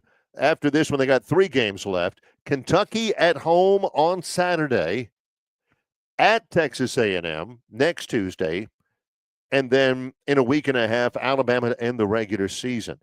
This Ole Miss game is the only game of the 4 remaining against an unranked team. Kentucky 17, Texas A&M 12, Alabama 6. It ain't easy for Auburn down the stretch, but boy, are they in a good position. They could be in a really good position if they take care of business tonight at Neville Arena. Yeah, they certainly will be in a good position. Looks like another team that's in a good position. Our man Casino Greg is a big Bama baseball fan. They win again last night. Is this team undefeated? Yes, they haven't lost. I think they hit 4 homers last night against Samford. They win it 22-11. Troy went to Mississippi State yesterday. I almost wore my Troy baseball hat this morning. I'll wear it on Friday. And they beat Troy's number 21 in the country. Wow. Troy baseball. They beat number 18 Mississippi State last night, 6-5, had a homer in the 9th inning. Auburn has been playing well. Baseball in this state is alive and well. I mean, since you can't watch Major League Baseball hardly anymore, I mean, you might as well watch the collegiate game. Hey, I'm all about it. Believe me, I have been off of Major League Baseball. Not terribly off. I'll watch a game or 2 here and there, but it's not like voracious like I used to be, for sure. Did the Bama baseball team flip off Samford after the game, or did they go back to the dugout and just do their thing? They ain't doing that anymore. That is over with. Yeah, they were forced to, and believe me, it wasn't out of the goodness and conscience of their heart.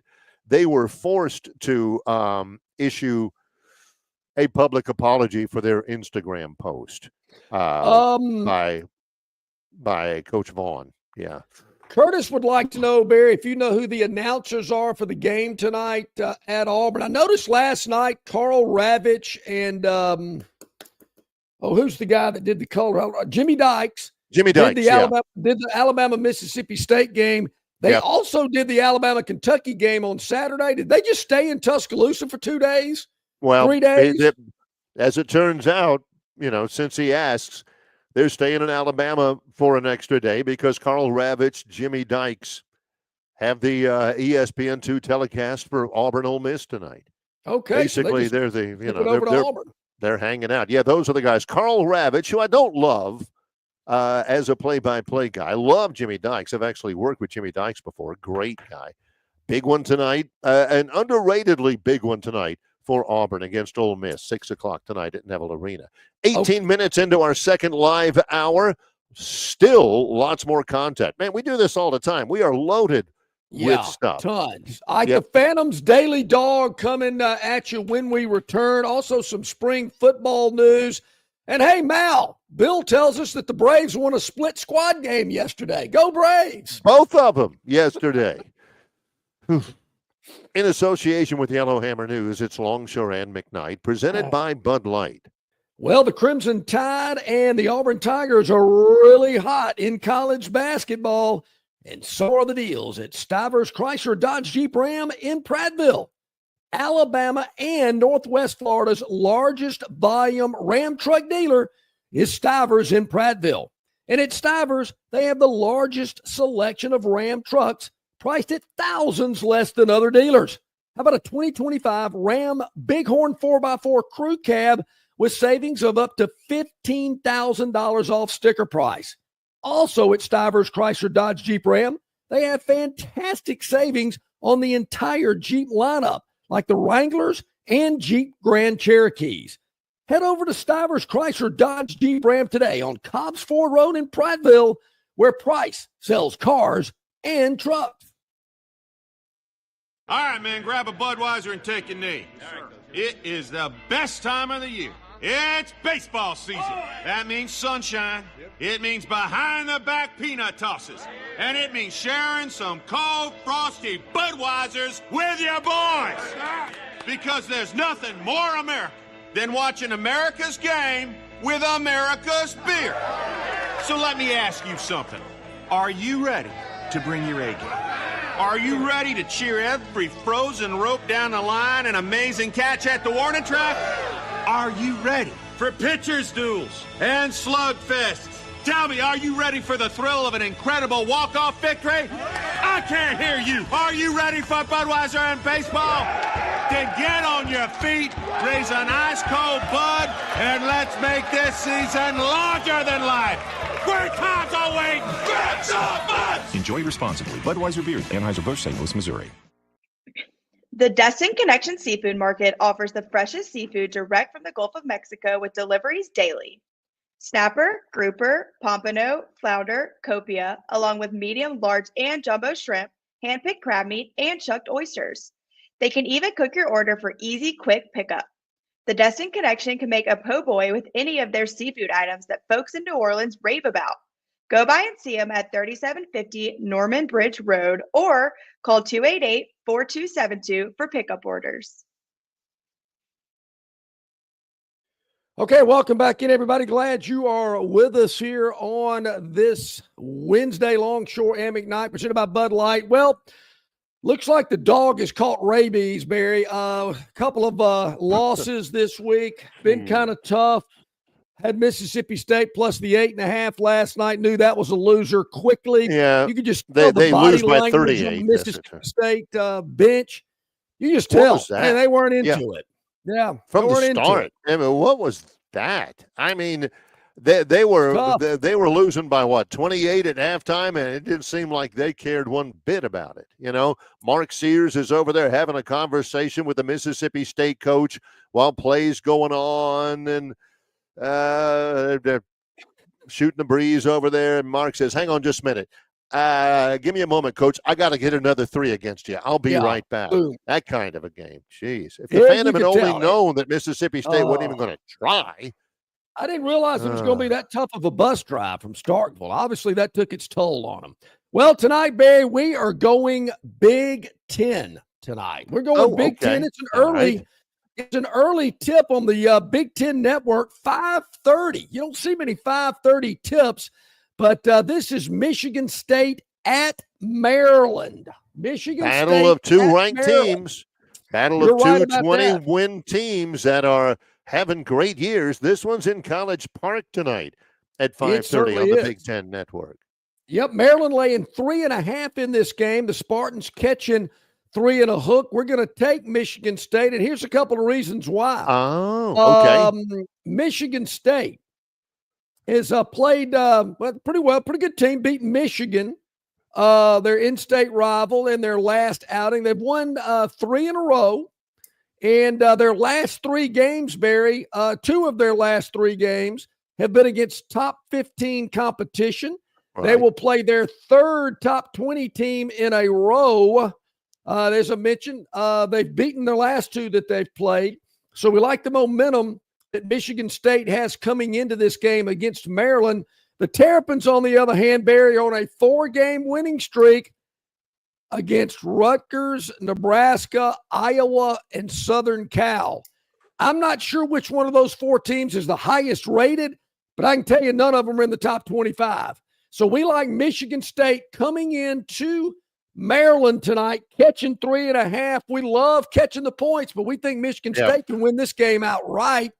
Take Michigan State plus the 3.5, the Phantoms daily dog. Yep, hence the name. Every day he'll come up with a new one. here and there. You're speaking of that, and I'd love to see one of these days some sort of a map. We're talking about maps earlier in the show. I want to see a Longshore sports map of the United States, where up we see East Lansing, Michigan, and in crayon, John will have put totally overrated. I think Magic Johnson played there. True. Maryland, no clue where it is. Bear Coach once Bryant, coached there. Boomer Esiason, that kind of stuff. Indiana, nobody. Yeah. That's how I think about schools. Yeah. Now, Indiana, right. I'd either have a chair or a telephone. That would remind me of Bobby Knight. So that would get me thing. But CJ Duncan said something that really caught my attention. He does that a lot. And you're talking about maps and stuff like that. And you ask him about, the future of college football and the Big Ten and the SEC. And, he answered it in the politically correct, polite way. And I'm sitting there nodding my head and going, yeah, whatever. Starts talking about the Midwest. Nobody cares about football in the Midwest. I mean, so what? I mean, there's nobody that lives there. I mean, I flew out to California about a month ago, and I'm looking out the window of the plane. We're at 37,000 feet, and I said, there's nobody here. This is like a wasteland out here. I mean, you never think about that in the continental United States, that there's this huge mass of land and nobody's on it. That's the Midwest. I mean, that's like from Kansas City till you get to L.A. There's nothing there. So I'm thinking, who cares? I mean, Denver, okay, whatever. Salt Lake City, that's about it. And I'm thinking, those people don't watch college football. They don't care about college football, and the TV execs don't care about them either. So you got Southern Cal and UCLA, Oregon and Washington. That's really all you need out there anyway. You got everybody else east of the Mississippi. Okay, that's good. We're in good shape there. That's all you need. The Midwest, they don't move the needle. The needle again. I'm telling you, I want to take my headsets off and throw it. The needle. The needle has to move. Moving the needle. What needle? Your needle?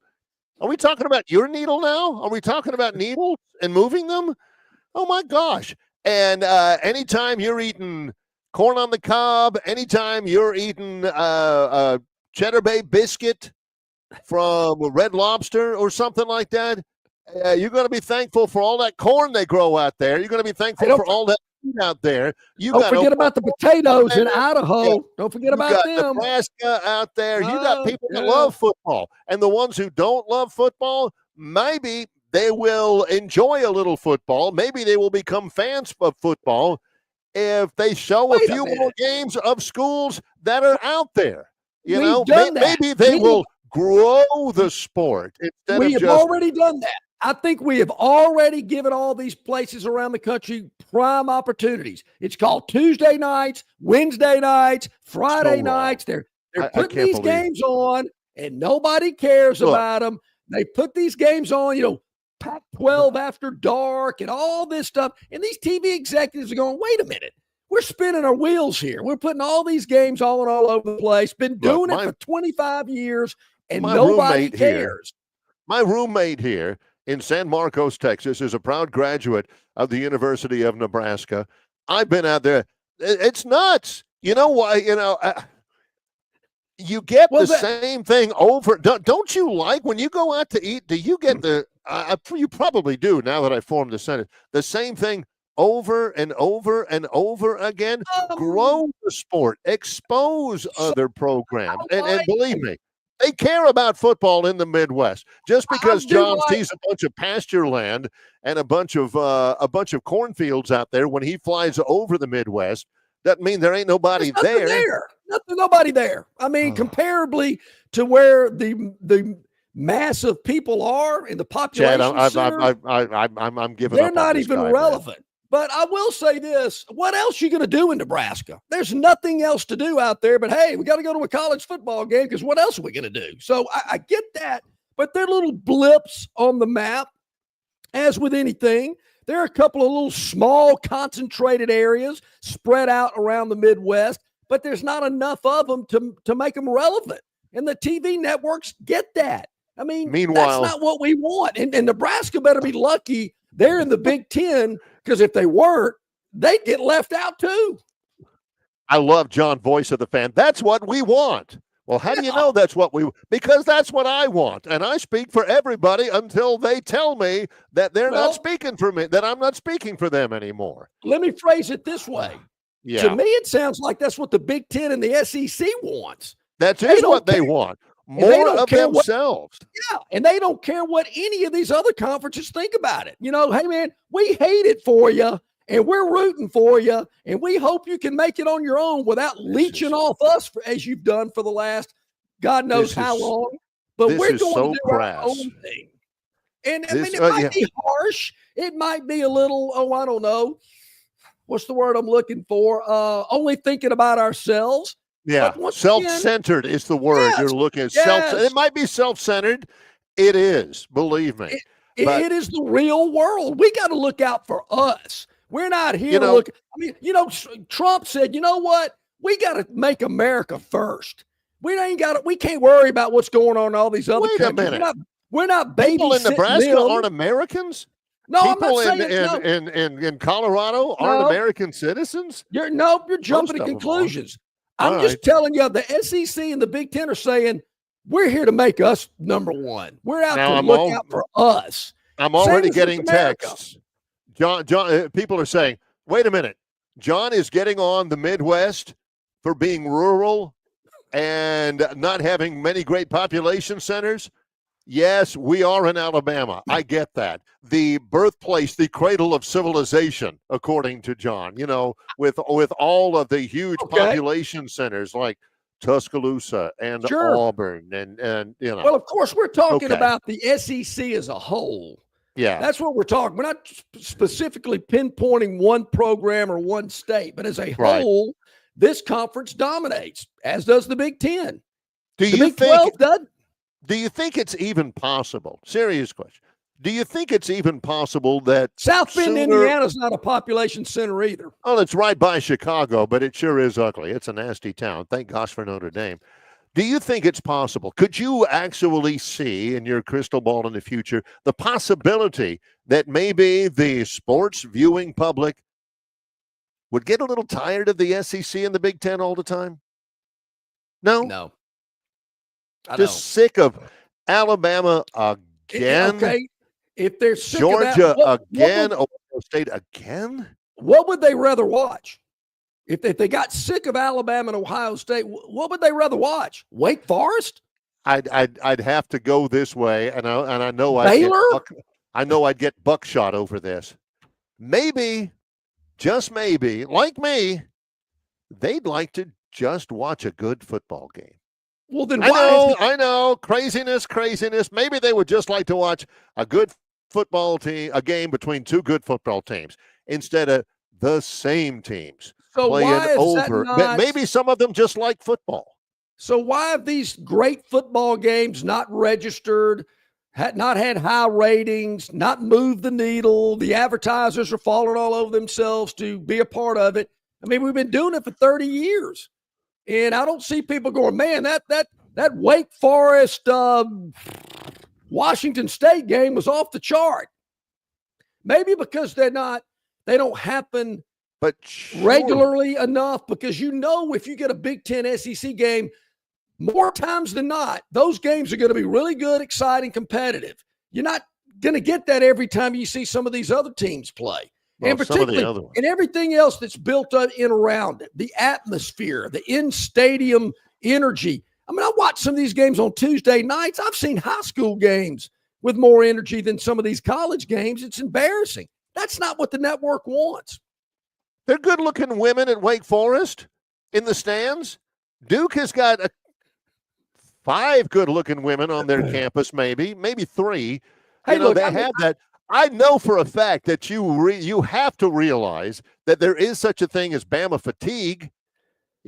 People do get tired.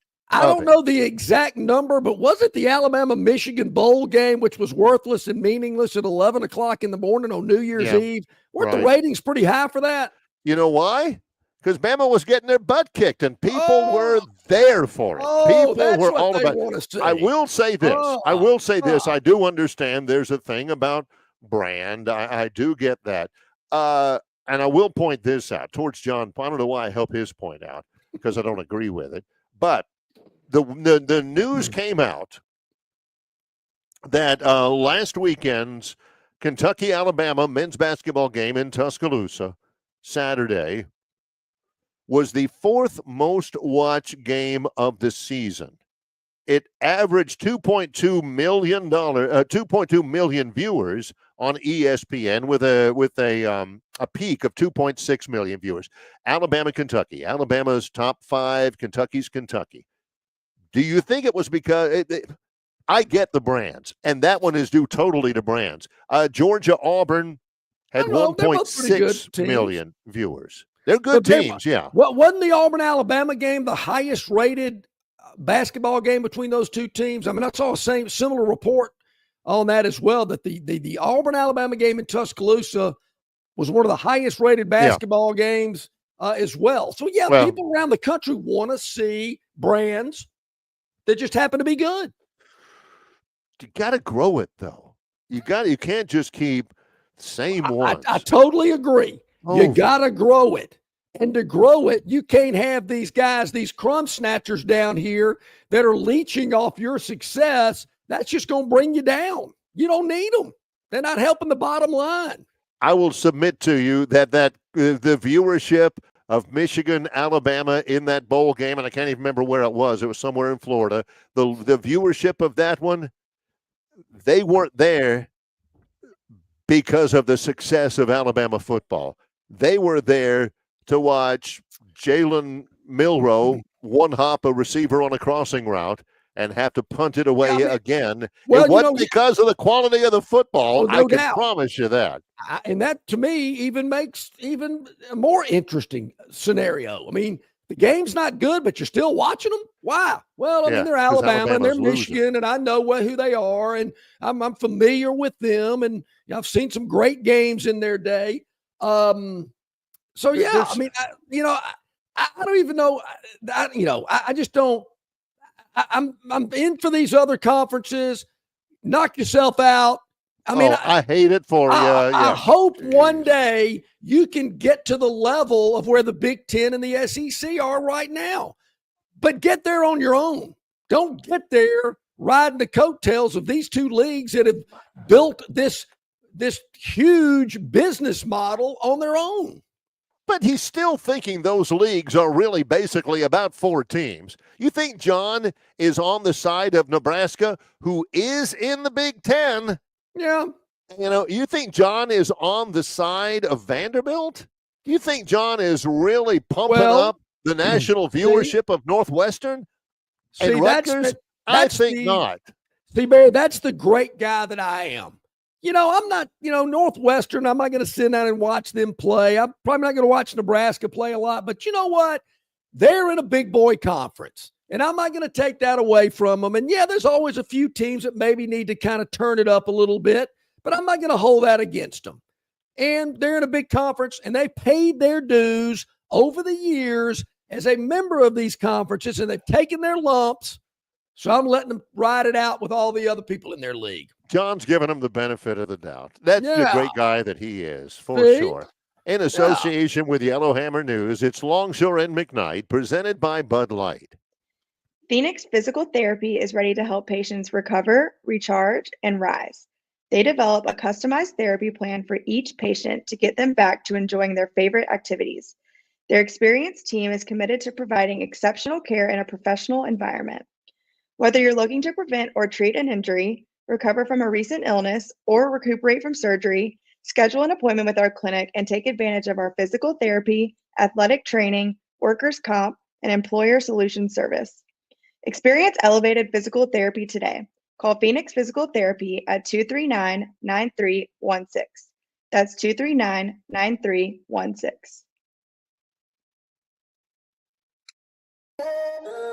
Introducing Budweiser Zero. 0% alcohol, 0 grams of sugar. Full Budweiser flavor.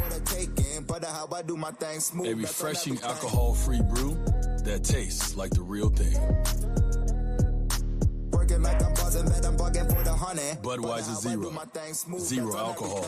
Zero compromise. Dixie Electric Plumbing and Air rallies for you. No matter the problem, Dixie will tackle it. Their licensed and trusted electricians, plumbers, air and garage door technicians are ready to win for you. From toilets to garbage disposals, circuit breakers to HVAC systems, Dixie never fumbles. Don't throw away your hard-earned money on second-string contracting companies. Score big with Dixie. After all, they are your biggest fan. Visit calldixie.com or dial them up locally at 262-2946. Okay, welcome back in, everybody. About 20 minutes to the top of the hour. Longshore and McKnight, presented by Bud Light. Easy to drink, easy to enjoy. Barry, we've talked a little bit about this as well. Spring football, the spring football game as we know it seems to be moving away. Nebraska, Southern Cal, Ohio State, even Missouri in the SEC not having spring football games. Kalen DeBoer was asked about it yesterday and said that they are moving away from a traditional scrimmage with a modified format. Didn't really go into a lot of detail about that. I wonder what the modified format is actually going to be.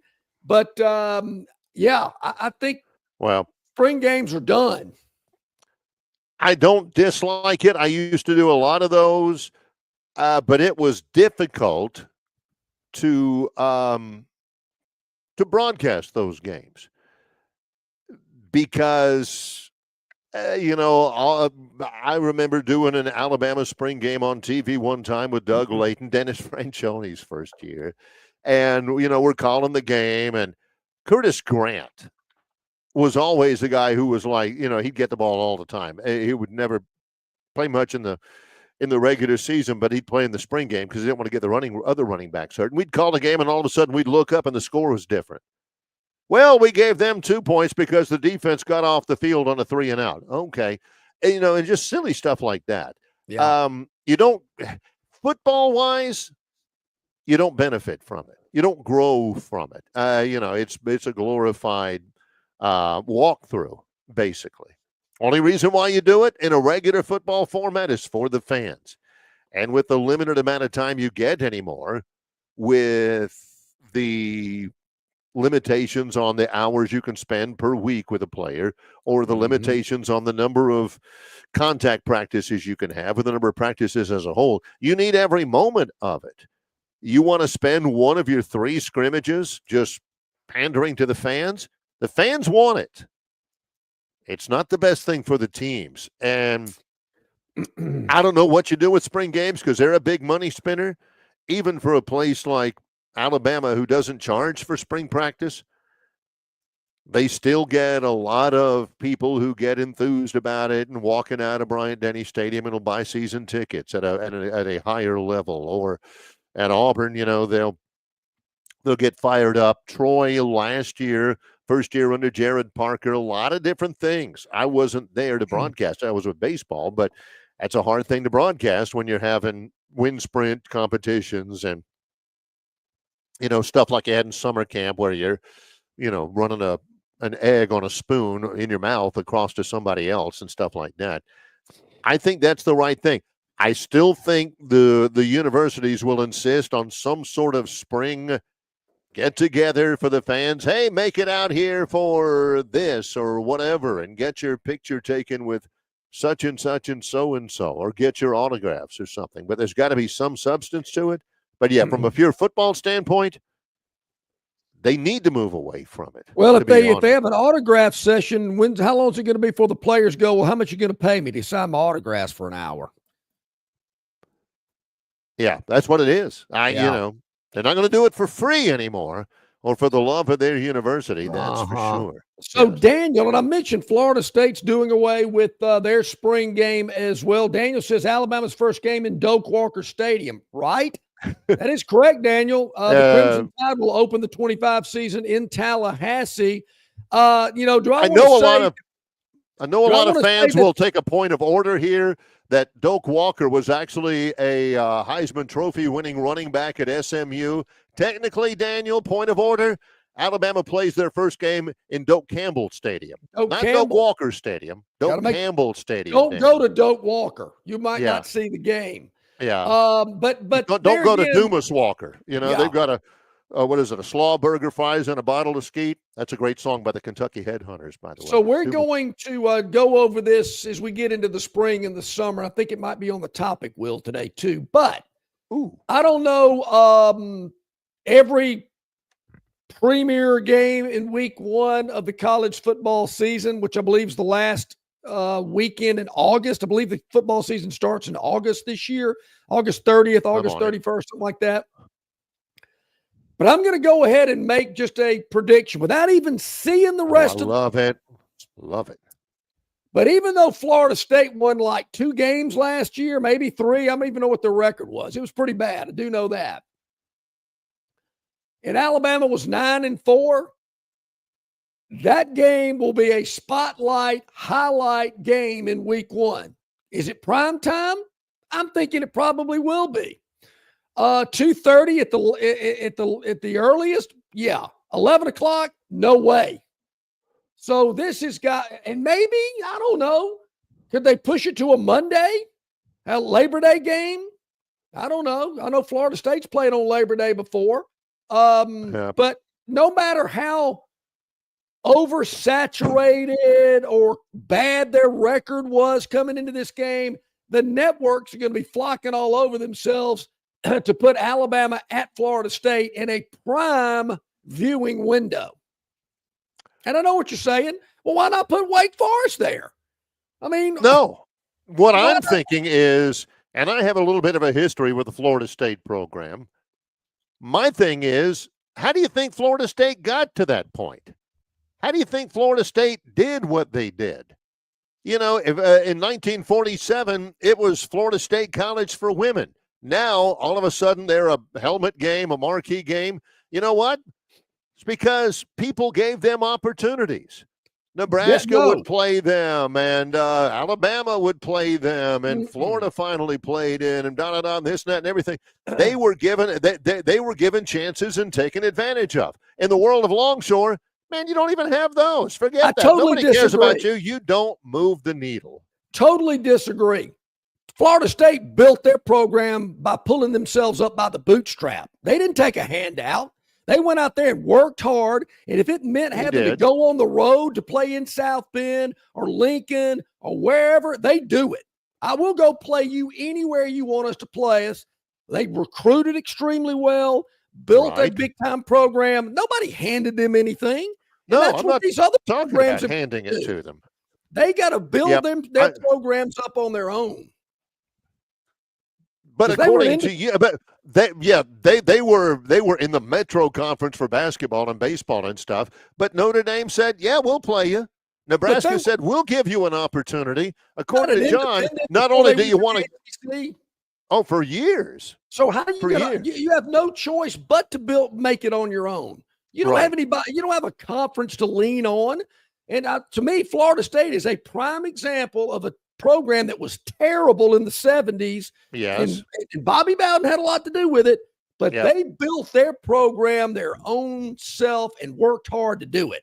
But still, you had, and I agree, and that's the blueprint for Troy and the blueprint for, Boise State and some of those, how they do it. But somebody has got to answer the phone at Notre Dame. They'll take a phone call from a Tallahassee area code. They won't take a phone call from a Lee County area code for some reason. And Notre Dame says, okay, now not only will my co-host tell you that these conferences don't deserve anything because they don't move the needle, but, we ought to get rid of some of these pitiful non-conference games. I don't know why they subject us to that. So those schools have got to give some of the smaller schools a chance.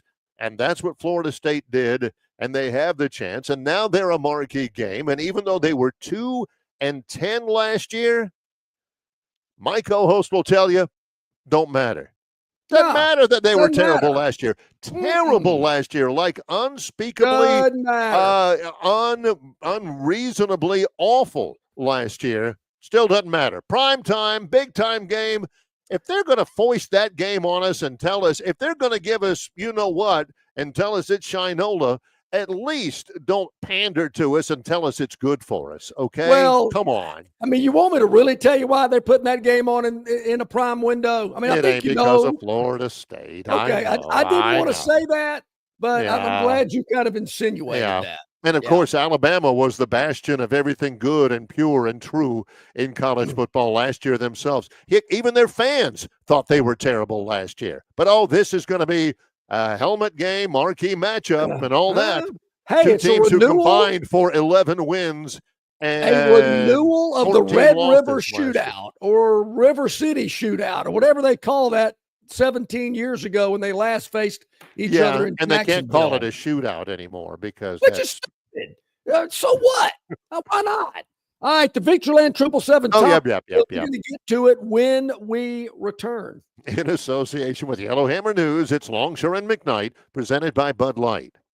Hey, this is Barry McKnight from Longshore and McKnight, telling you about our friends at River Region Straw. You're not buying sticks or stems and pine cones. You're buying premium long needle pine straw from River Region Straw. Kenny and his staff have access to the best pine straw in the River region, full of color, that'll last all season long. They've got locations in Montgomery, Prattville, and Auburn, and no order is too big or too small. From a few bales to an 18-wheeler trailer load, River Region Straw also has seasoned firewood for the cold days and nights ahead. Pickup is available, and your order can be delivered if you like. They can even spread your pine straw if that's what you want to have happen, for sure. Call or text Kenny today, 669-5959. That's 669-5959 for all of your pine straw and firewood needs at River Region Straw. Don't miss your chance to win big at Victoryland Casino. Play the latest, hottest, most exciting games around with fun bonuses and big jackpots. Don't miss out on your free play. Stop by Player Rewards today and check out this month's exciting free play promotions. Come see why our players keep coming back. You'll have more fun at Victoryland Casino, where you can be a winner too. Victoryland Casino, located off I-85 exit 22, Shorter, Alabama. Must be 21 or older. Hey, Barry, can I change the Phantom's daily dog? I saw that. Robbie said, hey, I like the Phantom's pick today. The Phantom's like, oh, my God. Oh. Michigan State is a dangerous team, having outscored its opponents 31-9 in the last 5 minutes and 3 wins. Illinois, Purdue, and Michigan, 2 top 20 wins. We have 8 minutes left in the live show. If the Phantom, if you can get word to him and let him know, hey, Phantom, man. Whoop, whoop, DEFCON 5. Robbie likes your pick today. No. Okay, let's spin the wheel, Gern. Our Victoryland 777 topic wheel. Let's get it going. See what we have today. Spin it, and let's see where it lands. Weed? Weed. Weed is a topic? Weed okay, is a all right. topic. New dish. You know, Barry, you asked, do I order the same thing every time I go to a restaurant? No, I don't. I mean, I will try some things out. You didn't strike me as a guy that, just give me the meatloaf and mashed potatoes every time. I do like to kind of venture out, and I do have my go-tos at certain places, but I'll venture out, and it happened over the weekend. I've heard this dish for a long, long time. It was brunch time, about 11 o'clock, so I kind of wanted a little breakfast, but maybe a little lunch. I couldn't really decide. Leaving Tuscaloosa, man, I needed some food too. Bear, have you ever had chicken and waffles? I never have. I mean, I've had chicken. Yep. And I've had waffles. Sure. But I've never had chicken and waffles. I never even knew it was a thing until Sanford & Son many years ago. Well, I've seen it on menus. I've heard about it. I went with it on Sunday. I get it. I get the chicken, the salty, crispy chicken, and you got the sweet waffle going. You're kind of mixing it all up together. It's a good dish. I got to tell you, for brunch. You got to do it right. It's good. You got to do it. It was awesome.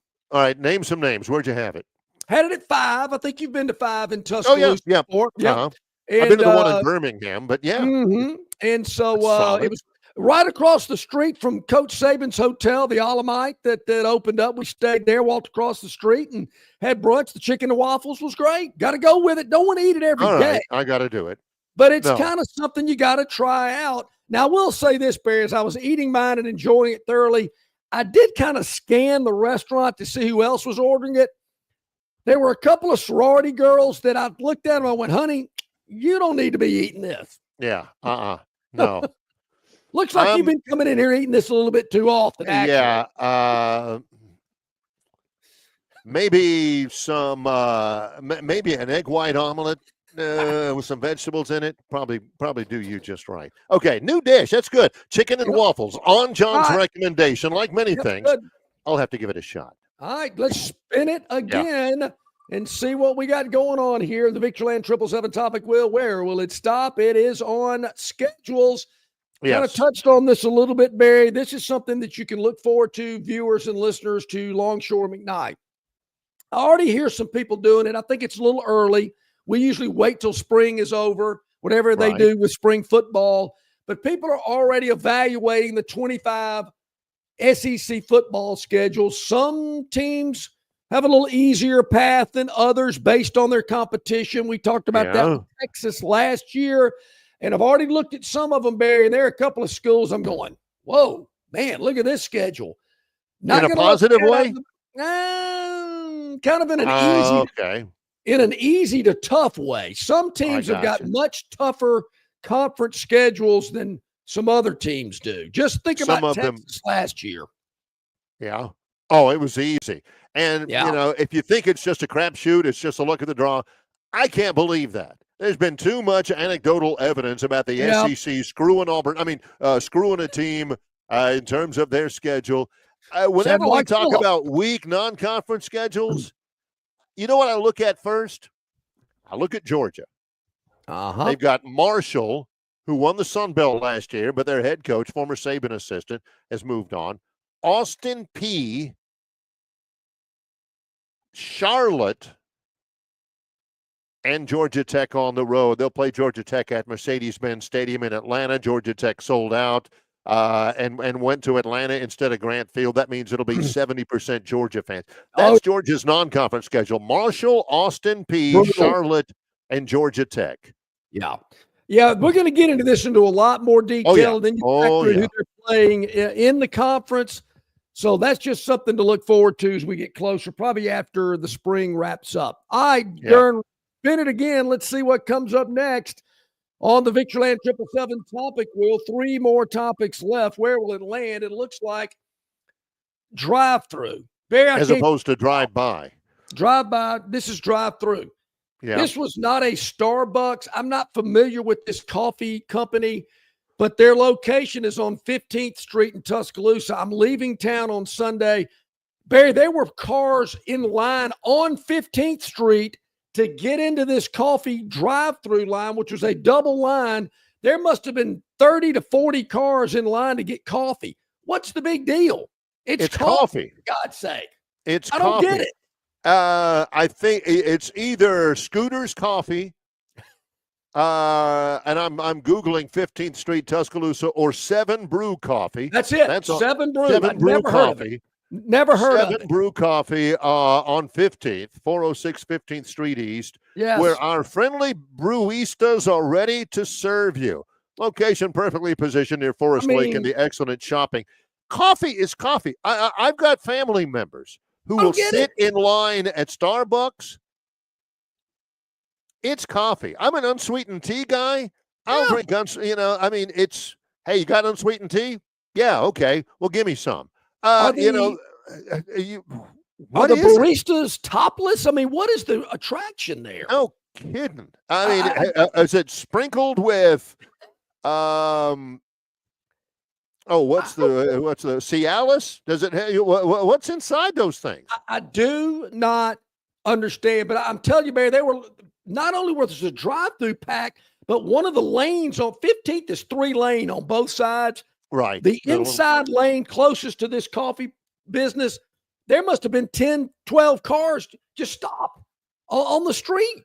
in the They've lane. got coffee shops, and Starbucks has a couple of these where you can't even go inside. All it is drive-through, like the one who hosted the Frisco Bowl or something. Yeah. People will not go in to order their coffee unless it's like 19 different things, like a double latte venti, Sure.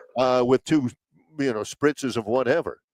I'm not a coffee drinker. And Never have Barry, been. this was like 1 o'clock in the afternoon. Now, I guess these college kids are just getting up after Saturday night. I don't know. But this even on campus. This is off of campus. And I'm thinking, what is the deal with these coffee deals? I like coffee. I drink a cup or 2 a day, but I got a K-cup in my kitchen, so.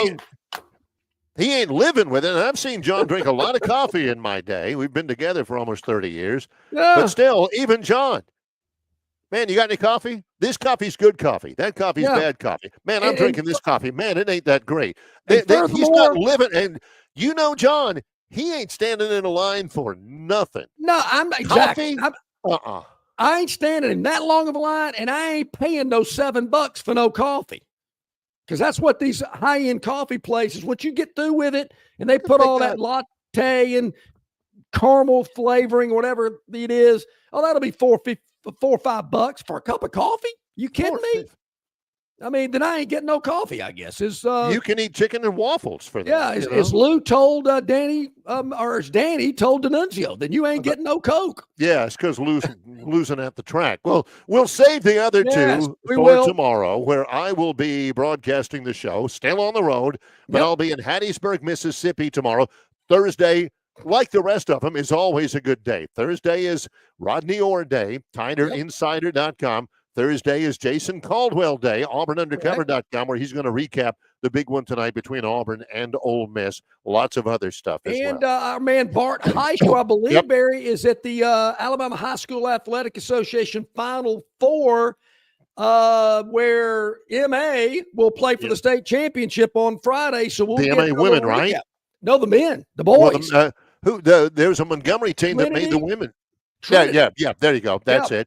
That's going to be fun. You talk about a happy man. Bart Heisch at the high school finals is going to be psyched up. All that's coming up tomorrow. Our thanks today for CJ Duncan, Yellowhammer News. For John Longshore, I'm Barry McKnight. In association with Yellowhammer News, it's Longshore and McKnight, presented by Bud Light.